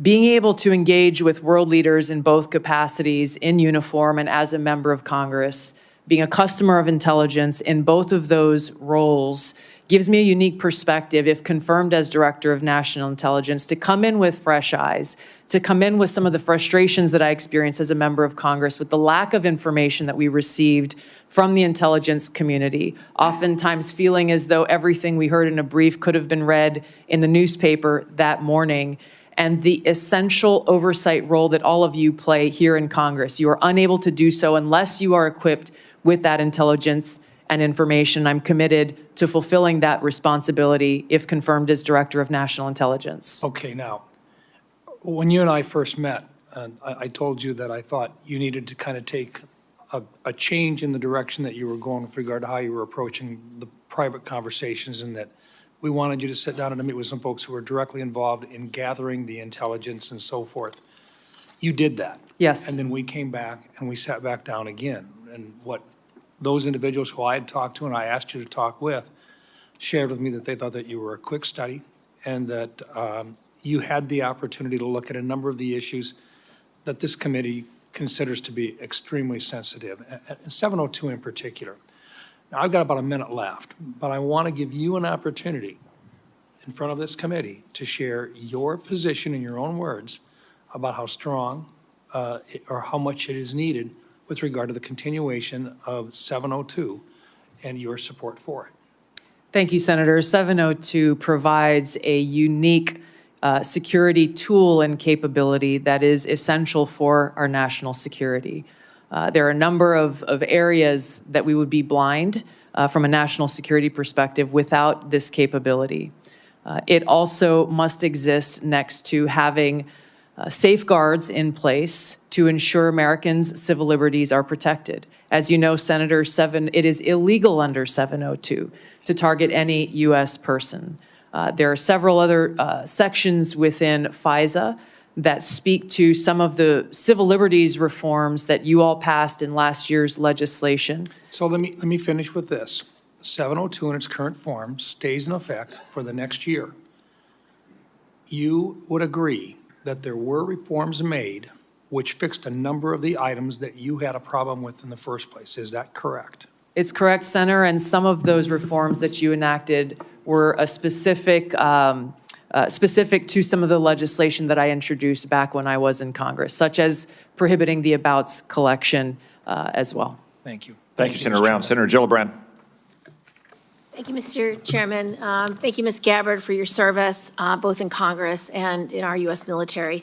I want to talk to you a little bit about your perspectives on China. How do you view China in your national security role? Our relationship with China is one that is complex, given how closely our economies are linked. There are a number of challenges and threats that need to be navigated with respect to China, some of which have come up most recently with this very serious cyber exploitation in Salt Typhoon and Volt Typhoon that seemingly took us by surprise, and the compromising of our major telecom companies and an area of significant and great concern. So some of your past statements that are relevant to China are concerning because I don't think it fully appreciates China's perspective towards the United States. For example, with regard to TikTok. Your past statements have essentially said that requiring domestic ownership of TikTok is a violation of civil liberties, and the national security concerns are complete BS. Can you explain why you have this view on TikTok? The position that I previously made, obviously not as a member of Congress, as you consider the TikTok legislation, were centered around the protection of Americans' First Amendment rights and the lack of data privacy legislation, frankly, that would apply to TikTok, Facebook, X, all of these different social media applications that collect on us as users of these applications. There were other provisions within that legislation that granted very vague and grandiose authorities to the president on deciding which private companies are or are not a national security threat. So let's talk about China specifically, because this is where I want to make sure you understand what's at stake. we've had concerns over many years that when China owns infrastructure, it can manipulate that infrastructure. It can use it for spying. It could use it, turn it on or off. And you've actually addressed some of the most recent cyber attacks that we believe China had relevant participation. The challenge is if China owns TikTok, it means they can spy on the United States, on the American people. It can take all the data from our children. It can change the narrative about what people are talking about through their algorithms. If it wants to create misinformation or malign foreign influence, it's very easy. So can you understand why it's so important that we require domestic ownership of TikTok? I understand the concern, Senator. I would just reiterate some of my concerns that I stated in the past about how this really is an issue about data privacy, because so much of what is collected by all of these, even U.S.-owned companies, can be sold to any country. I get it, and that is a bigger issue for Congress to wrestle, and I am all in for that conversation. But I want you to appreciate China. What is your view with regard to Taiwan? Do you think it is something that your intelligence efforts will understand how important our relationship is with Taiwan, specifically on chips manufacturing? I think President Trump has most recently decided to have a 100% tariff on all chips from Taiwan. And your statements, particularly about the bill we passed, the CHIPS Act, to make sure that domestic production is invested in, and so that we have that supply chain, and so we have that national security. But your public statements about the CHIPS Act have been very negative and don't seem to appreciate how important that independence is for our national security, to be beholden to China, to be beholden to Taiwan, to be in a place where we can't do our own national intelligence. Yes, Senator, I fully support the investment in building and strengthening our own domestic capabilities. If I recall, that legislation had a lot of other provisions in it that had nothing to do with the production of our own capability, and I felt were a distraction away from and a potential obstacle towards achieving that. So you will recommend to the President that we continue to invest in the semiconductor industry in the United States for our own independence as well as our own national security? Yes, Senator, and I would base my recommendations on a number of these, all of these issues, if confirmed as D&I, based on the full assessment of the intelligence picture so that the President understands the ramifications and the potential cost towards any one of these policy positions that he will make and all of you will make. And last, I want to return to the Soleimani strike. At the time, you said it was illegal, that President Trump did was illegal, would cause very significant problems down the line. What is your position on that strike, and will you be able to advise the President in future issues with regard to national security? Those broader issues that I raised with regard to war powers, I have been consistent on. I didn't have access to all of the information behind that strike at the time, and my concerns were that that may be an escalatory action. President Trump was right. There was no escalation beyond that, and his policies towards Iran turned out to be very effective for our own national security. Thank you, Senator Gillibrand. Do you disagree with the President taking away the protection for those who are now being targeted in retaliation for the Soleimani strike, such as previous Secretary Pompeo? Senator, I can't answer that without being able to look at the intelligence assessment and the threat assessment for that or other decisions. Thank you, Senator Gillibrand. Senator Young. Tulsi, good to see you. We had a nice visit in the office. Thank you. Appreciate you being here today. It was clear from that visit in the office that we share a lot of concerns about ill-advised foreign regime change interventions, about the weaponization in certain instances of our domestic law enforcement and intel authorities.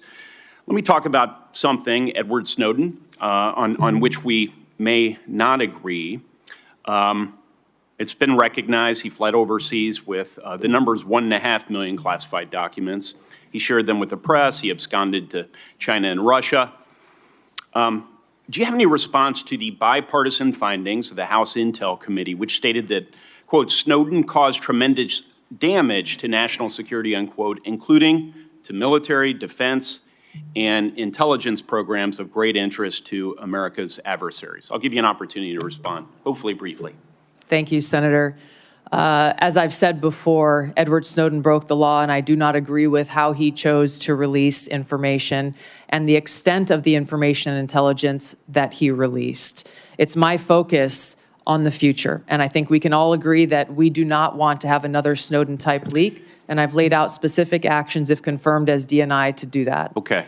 Well, it's notable you didn't say, yes, he clearly hurt in various ways our national security. The same House committee also reported that based on DOD assessments, should the Chinese or Russians access certain documents relating to DOD capabilities that we know Snowden stole, quote, American troops will be at greater risk in any future conflict, unquote. Do you have any reflection on this assessment? I would be very concerned about that. I have not had access to the information or intelligence that led to that assessment, but anything that puts our men and women in uniform unnecessarily at risk should be a grave concern. Yeah. I share that sentiment as a former Marine Corps intelligence officer. When we find that Americans, whether private citizens or contractors or uniformed personnel, have shared sensitive designs about military technology or plans to a foreign government, however well-intentioned, we rightfully throw the book at them. Snowden did just that, yet you have argued and many times that he should be pardoned. You introduced legislation, as has been discussed here.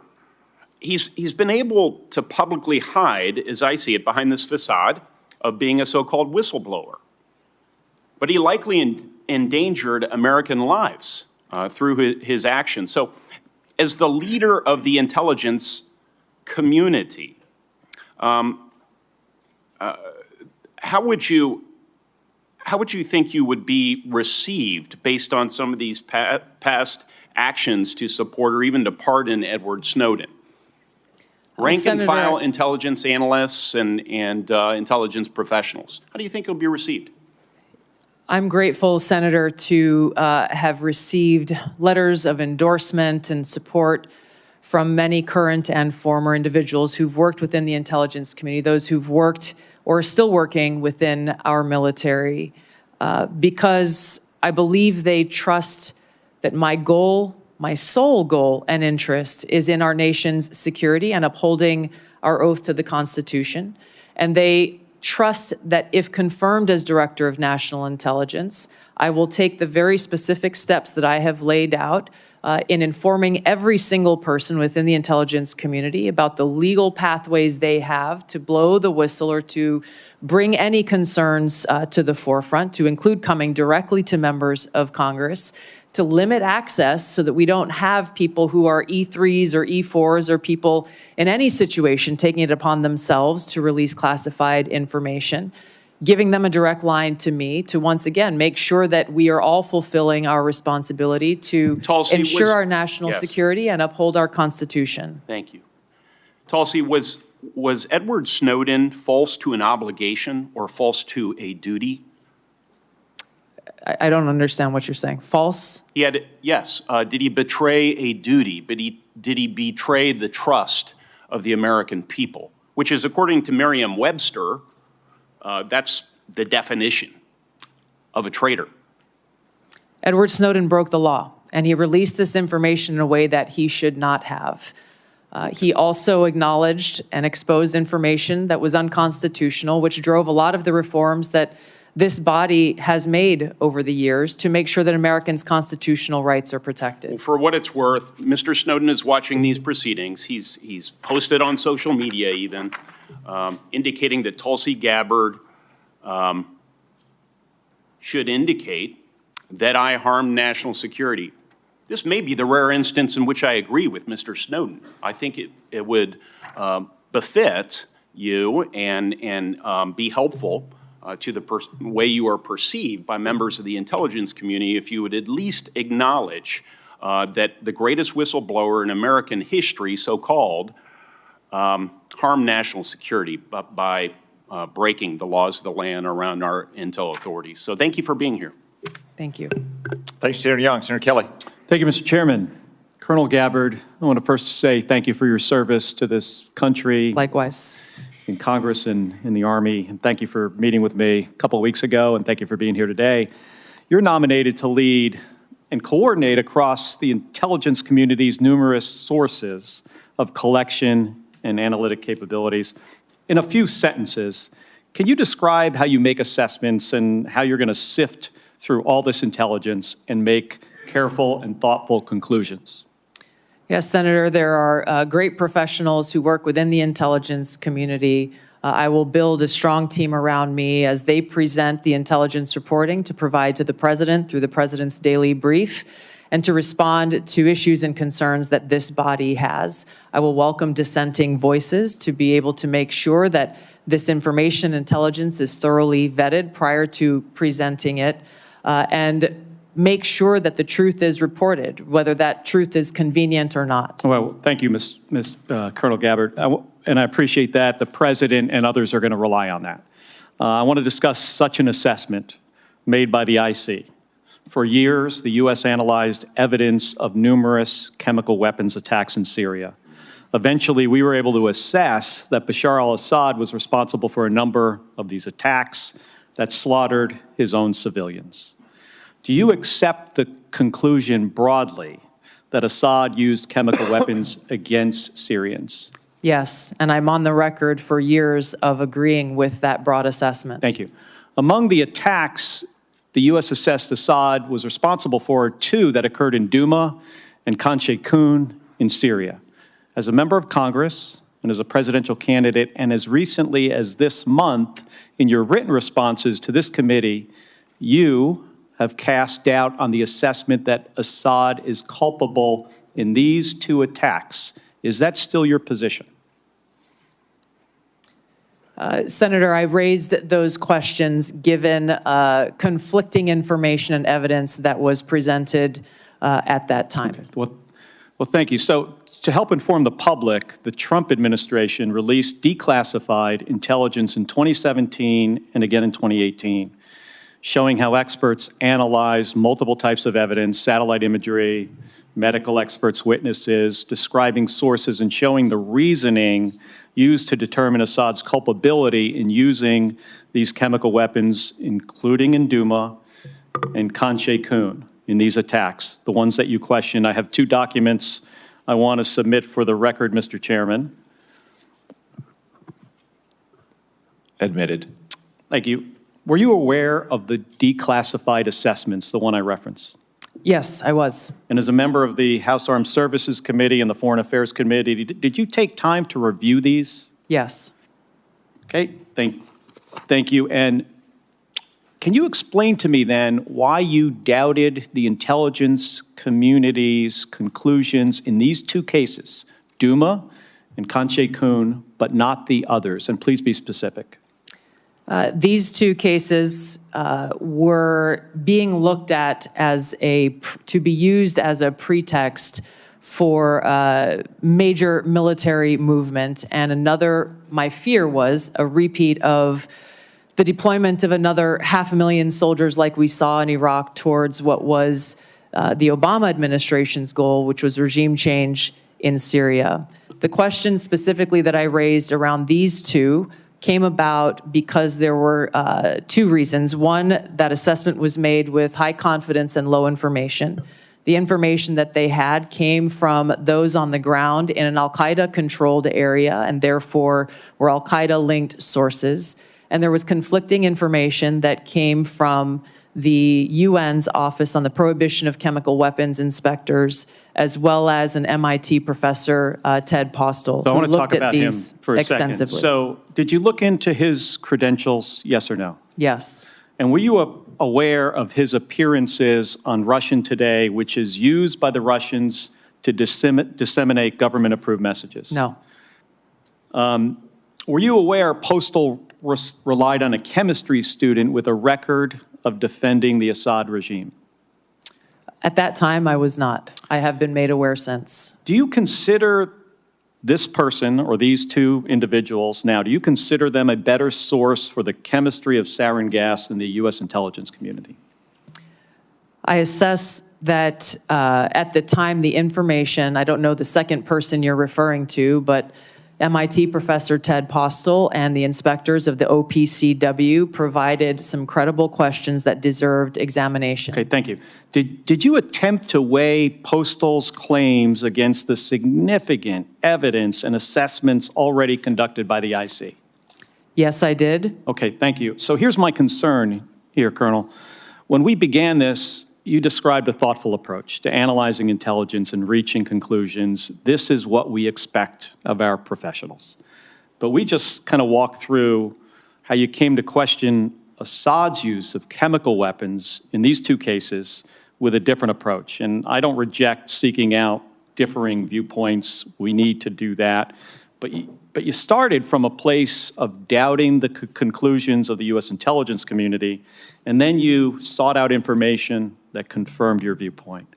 That led you to embrace the opinions of two individuals that I think we disagree on this. You think they had expertise, I do not, and others do not. But these individuals were sympathetic to Russia and the Assad regime. It also led you to minimize or discount the overwhelmingly information that contradicted your viewpoint, including the expert assessments of our own intelligence community. And they don't get it right 100% of the time. I get that. But what I have seen makes it clear that at the same time that you were skeptical of our intelligence community's assessments, you would not apply the same skepticism to information that came from sympathizers of Russia and Assad. And I think that's something that we should all be concerned about. Thank you, and I'm sorry for going over my time. Thank you, Senator Kelly. I want to recognize and welcome to the committee our newest member, Senator Budd, although we all regret Senator Rubio's departure. We're all pleased, as evidenced by the 99-0 vote, that he is now the Secretary of State, and also pleased that we have a great new member on our committee. Senator Budd. Thank you, Mr. Chairman. I am grateful for your leadership here as well. Colonel Gabbard, great to see you again. I enjoyed meeting you in my office a while back, and I've enjoyed our friendship and our time serving together in the U.S. House.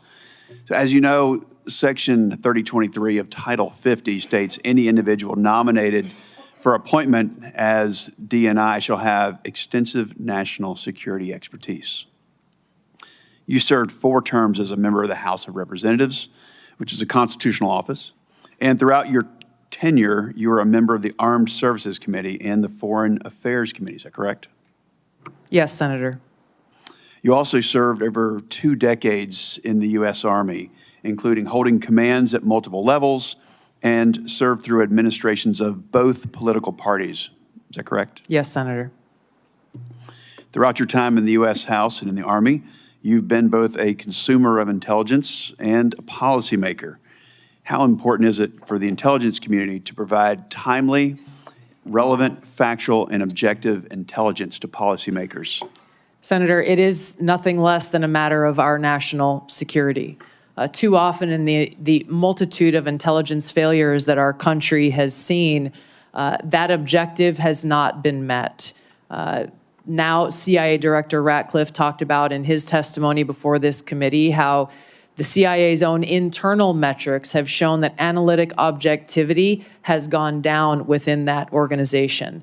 This is the very kind of thing that I would seek to address if confirmed as Director of National Intelligence, is ensuring that politics, biases, or personal views are checked at the door. I would lead by example by doing it myself, and ensuring that that intelligence analysis and reporting meets the objective that the President and Congress requires, which is no politics, no personal abuses, and making sure that that objectivity in a timely, relevant fashion is brought to the President so that we can get ahead of problems in ensuring our national security rather than being caught on our heels and being forced to respond to them.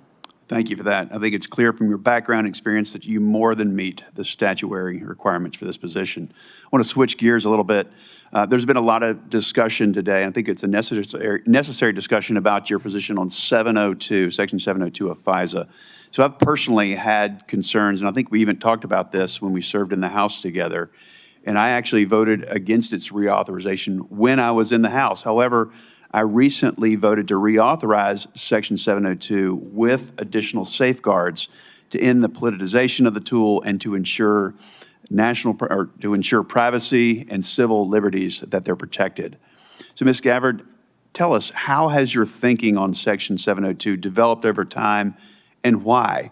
And if confirmed, what will you do to ensure that this new statutory safeguards, that they're fully implemented? Well, Senator, as you pointed out, many of the concerns that we raised when we served in the House of Representatives were centered around the lack of safeguards to protect Americans' Fourth Amendment rights and civil liberties as it pertains to searching of U.S. persons with that incidental collection that occurs under 702. You and I both know and agree that the national security capability that is provided by Section 702 that enables this foreign surveillance on non-U.S. persons overseas is critical, period. My commitment is to make sure that our national security tools are maintained to fulfill that requirement while also protecting Americans' Fourth Amendment rights and protection against unlawful search and seizure.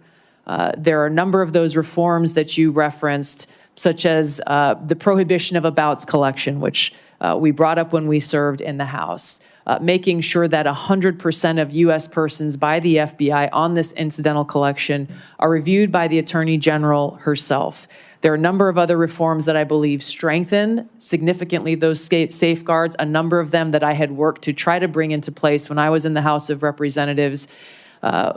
I look forward, if confirmed as Director of National Intelligence, to overseeing and assessing the implementation of these reforms and reporting back to you as you begin to consider next year's reauthorization and meeting that mark of ensuring our security and upholding Americans' Fourth Amendment protections.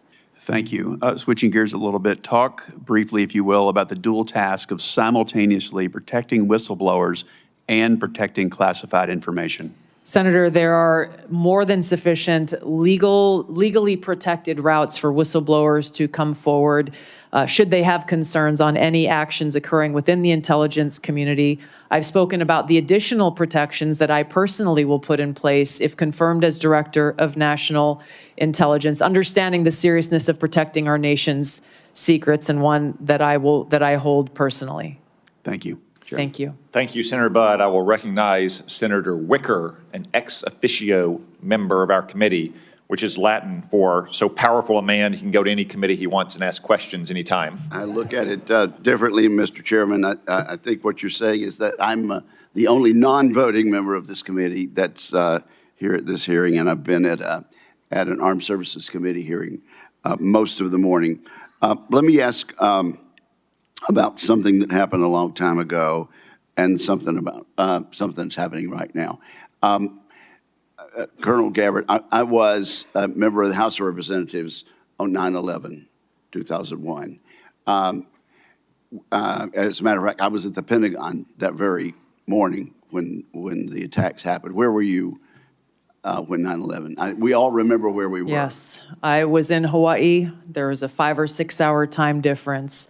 And so when I woke up that morning, it was several hours, and I remember the first thing I saw in waking up was that horrific footage of those airplanes attacking the Twin Towers in New York City. And I think you obviously have read a lot about it during the 24 plus years since that, and most Americans have. There's a general consensus that there was a massive intelligence failure that's caught us all by surprise, even though the World Trade Center had been attacked earlier. Do you think stovepiping was a problem in our intelligence failure? There's no question about it, Senator. Oh, okay. Well, based on your reading. Okay, could you elaborate just a little? Yes, absolutely, Senator. When we looked back at the post-9/11 reporting and the post-assessments that were made, it was very clear that there was stovepiping of information and intelligence that occurred at many levels, at the highest but also at the lowest levels, where information that was collected by the FBI, information that was collected by the CIA was not being shared. There was almost ships passing in the night, where if there was an integration of those intelligence elements and information being shared, it is highly likely that that horrific attack could have been prevented. And that's the reason, really, your position was created. There's been some discussion this morning. I have not been able to listen in, but I understand there's been some discussion about reforming the Office of D&I to eliminate redundancy and increase effectiveness. Do you worry that in doing so, we might be getting back to the same problem that we had in 2001? The problem that we had in 2001, Senator, remains at the forefront of my mind. And as you said, this is exactly why the OD&I was created. Given my limited vantage point not being in this seat, I am concerned that there are still problems with stovepiping that need to be addressed. And in some cases, my concern would be that unnecessary bureaucratic layers may be contributing to that problem. This is where coming in and being able to really take a fresh look, given my experience and my background, will be essential to making sure that the OD&I is accomplishing the reason why it was created in the first place. Okay, and I have a lot of suggestions about how to make the Department of Defense more efficient also. I would simply caution you before I move on to my other quick question, that as we are trying to eliminate overlaps, that we avoid getting back to the thing that created your agency to start with. Now, let me just ask about anomalous health incidents. I know you're not in the intelligence community yet, but having read, as most of us have, about these Havana syndrome incidents, what is your understanding of that now, and what are your plans? Yeah, Senator, thank you for this question. It's been deeply concerning throughout this period, from the first time this was discovered so long ago to where we are today, that the intelligence community still has failed to identify the source and the cause for Havana syndrome, as it's commonly known, even as many people who are in service are suffering the consequences of it. I look forward, if confirmed as Director of National Intelligence, to addressing this, of course, making sure that those who have been impacted are getting the care that they need and deserve, but getting to the truth behind how and why this has occurred. Are you saying that we're not any closer to understanding where these came from? Based on my understanding, there has not been any definitive reporting from the intelligence community on the source and the cause for these anomalous health incidents. Okay, well, perhaps you'd like to, I could follow up on the record. I'd look forward to that. But I think there's some more public information that is recent about that. Thank you, ma'am. Appreciate it. Thank you, Senator. Senator Wicker. As I acknowledged at the outset, it is the custom of this committee to allow a follow-up question for senators who remain present at the end of the regular 5-minute round of questions. I remember everyone, this is a follow-up question, not a 5-minute round. We will have Ms. Gabbard in a closed session where each of us will have yet another 5-minute round of questioning. Is there any senator who wishes to be recognized for a follow-up question? Senator Wyden. Thank you very much. Ms. Gabbard, there was an area that I believe is still uncertain, and this is what my question's about. Earlier this week, the Trump administration illegally attempted to withhold federal funds from a broad range of organizations. I'm interested in knowing what you would do if President Trump told you to withhold congressionally approved funds from the Intelligence Community Inspector General. So my question is, if President Trump orders you to withhold appropriated funds from the Inspector General, will you refuse that illegal order? I don't believe for a second President Trump would ask me to do something that would break the law. That's not what I'm asking. I'm asking, if you are asked about an illegal order, what will you do? You can say, oh, it'll never happen. What will you do if you're dealing with an illegal order? My commitment has been and will be, if confirmed as Director of National Intelligence, to comply with the law. Are there, Senator Wyden, you've actually asked 2 questions already, Senator I'm not Wyden. asking a question. You've asked 2 questions. I said there's 1 question allowed. Are there other senators who would like a follow-up question? Senator King. I'd like to follow up on my line of questioning about Edward Snowden and understand how you analyzed the facts leading up to your 2020 bill providing him with a pardon. There was the House committee report, which granted was redacted, but under the heading, "What damage did it cause?" were 5.5 pages of redacted material. I would have thought that would raise a question in your mind.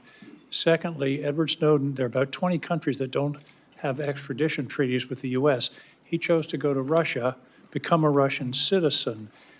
Given that information, how did you decide to introduce a bill providing him with a pardon? Introducing a bill in the United States Congress is not the same as a tweet or a commentary on a podcast. I'm concerned about your apparent lack of interest in the scope of Edward Snowden's traitorous activities. Senator, I've answered some version of this question many times in this hearing already. My foremost concern has been, remains, and will continue to be in upholding my oath to the Constitution to support and defend Americans' Fourth Amendment constitutional rights. If confirmed as Director of National Intelligence, I'm committed to ensuring that we protect our nation's secrets by implementing a number of actions I've outlined so that those who have concerns about programs within our intelligence community, that we don't have another Snowden-like leak, and they are able to raise those concerns either directly with Congress or through any one of a number of legal paths that are available. And I think it's also important, and in line with many of the bipartisan concerns I've heard from this committee, in security classification, security clearance and classification reform, in narrowing severely those who have access to the most sensitive and compartmentalized intelligence reporting and capabilities. Senator Bennet. Thank you. Thank you for your generosity, Mr. Chairman, in letting us have a second question. Thank you again for hanging in there with this discussion, Colonel Gabbard. The House Intelligence Committee review of the Snowden disclosures found not only that he was a traitor, but that since Snowden's arrival in Moscow, he has had and continues to have contact with Russian intelligence services. You can see the deep concern on both sides of the aisle here. You had in your opening statement all kinds of complaints about former officials in the intelligence agencies, the United States press, the journalists, the media, Democrats, suggested that you weren't being treated fairly when you were coming here. No condemnation at all for this, which leads me to wonder why it is so hard for you to say that Edward Snowden was a traitor to our country. And the question I guess I have for you is how, if you can't say that, you feel that the concerns that this committee has, that we need somebody here who will actually honor their oath, as you said. Maybe I should make it easier for you. Edward Snowden did not honor his oath to the Constitution, which is what you just said was the most important duty, most important obligation that you have in this role.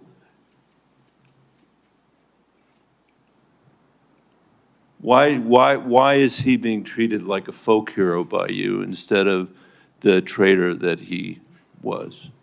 Senator, as I said, my focus and what should be of relevance to all of you and everyone watching is what I will do as Director of National Intelligence to work with you to make sure there's not another Snowden-like leak, given the paramount importance of our national security and keeping our nation's secrets. I've laid out a number of ways that I intend to do that, if confirmed, in fulfilling my responsibility in this role. Thank you, Mr. Chairman. Senator Gillibrand. Thank you, Mr. Chairman. I just wanted to continue along with regard to China because it's such an important part of your portfolio.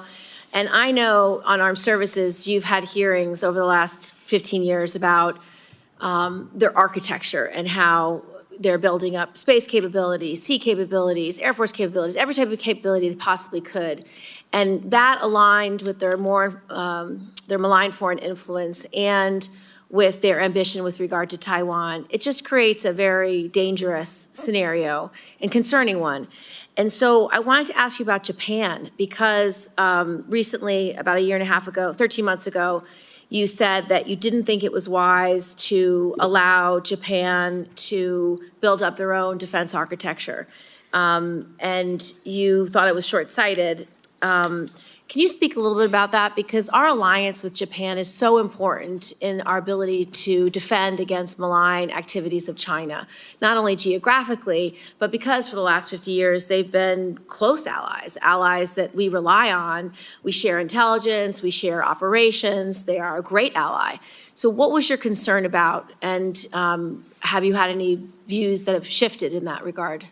Yeah, thank you for the question, Senator. I agree. Japan has been a strong ally of the United States in a different capacity as a member of the Hawaii National Guard. I've gone and conducted training missions in Japan with the Japanese Self-Defense Force. Their forces and their constitution has been primarily focused on self-defense.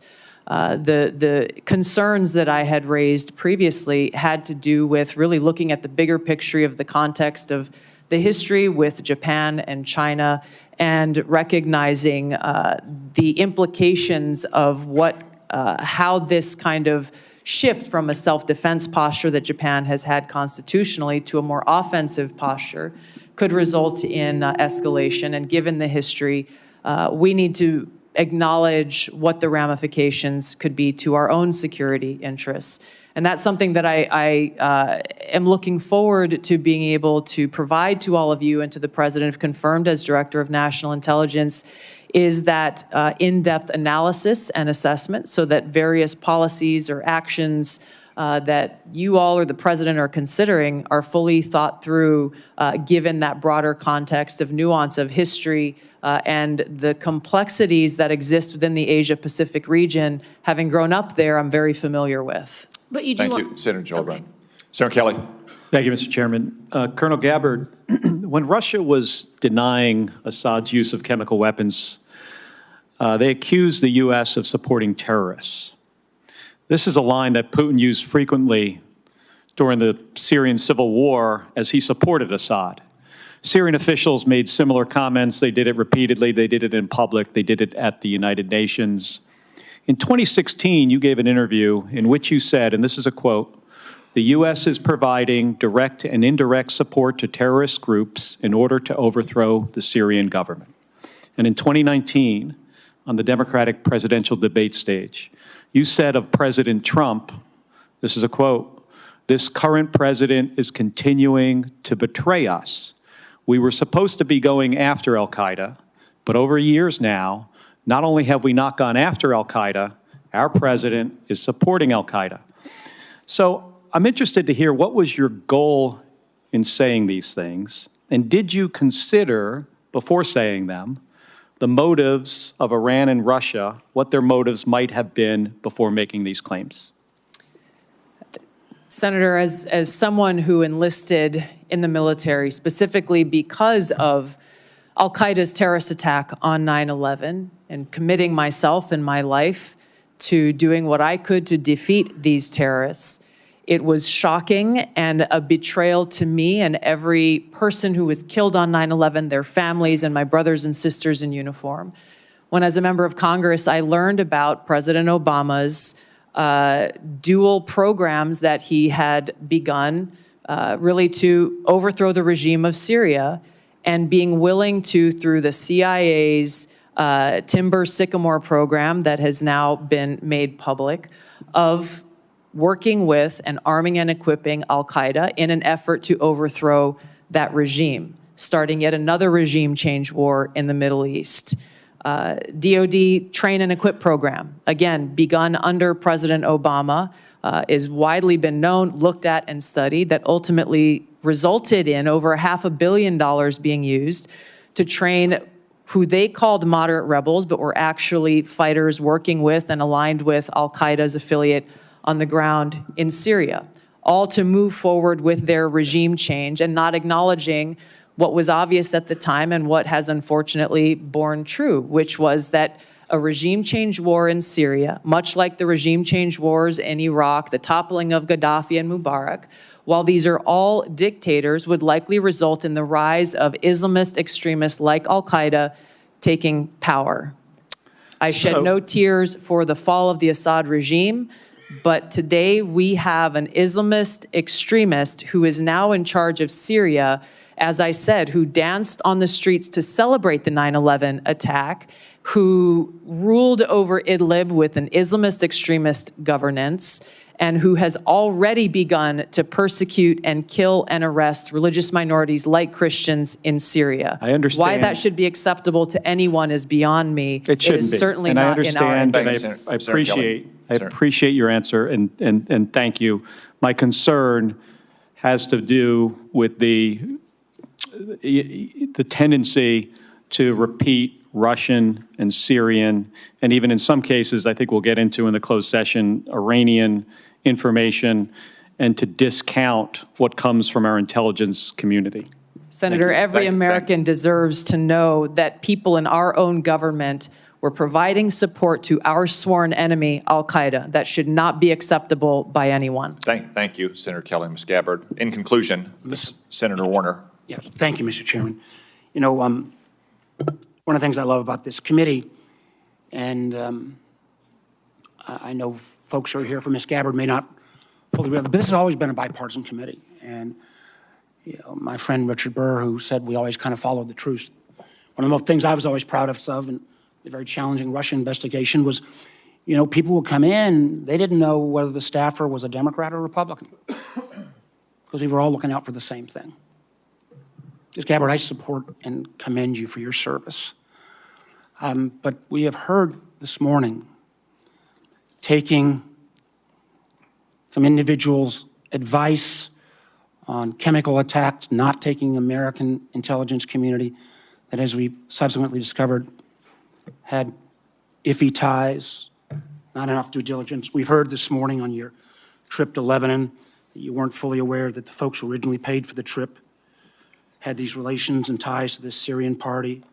I know I've asked you, and I understand on the trip that you said you met with Shia religious figures and you didn't know who were there, who they were. I can understand that, although I can't imagine Shia religious figures that in the Bekaa Valley that didn't have ties to Hezbollah.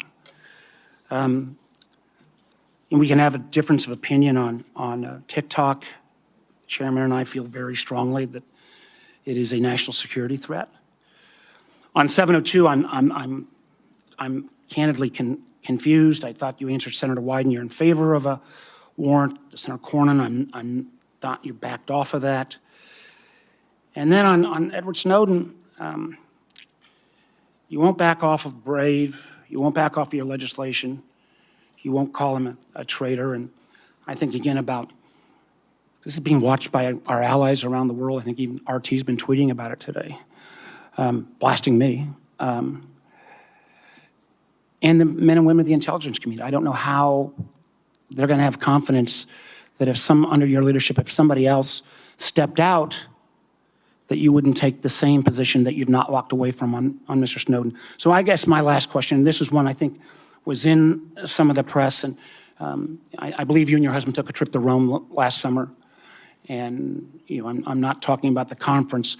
I think you didn't ask who paid for the trip. I just want to get this off the record right now. Not if you and your husband reimbursed, but did you pay for the trip in the outset, or There was who a made the booking? nonprofit organization that was coordinating with the Vatican to set up this meeting that was centered around peace and security interests in the Western Hemisphere. I'm not going to go into that. I Paid just want for the to trip. just make sure. So you didn't understand your trip was paid for by a gentleman named Pierre Louvarier and the Clementi Foundation?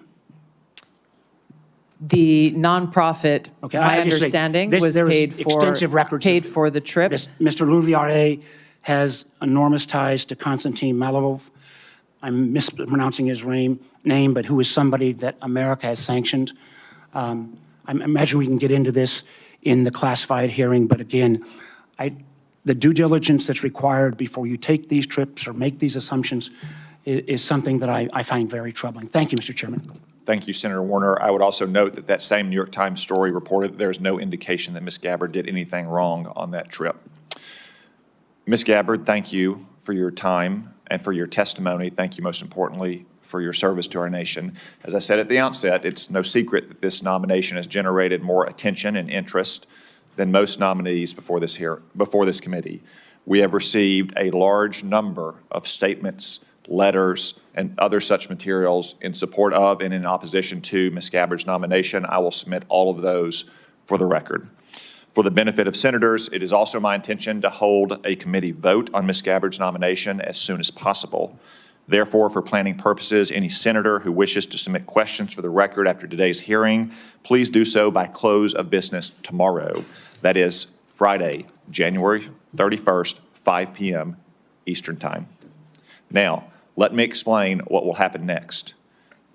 Committee security and Mrs. Gabbard's security will escort her and her immediate party out of this room through the door behind me. Everyone else will remain seated in this room. The Capitol Police will secure that door so no one else leaves this room until Ms. Gabbard has reached her break room in preparation for the closed session. We will convene in that closed session in approximately 30 minutes at 1:10 p.m. This open session is adjourned.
Ladies and gentlemen, I expect it will take 3 to 4 minutes before the doors are open.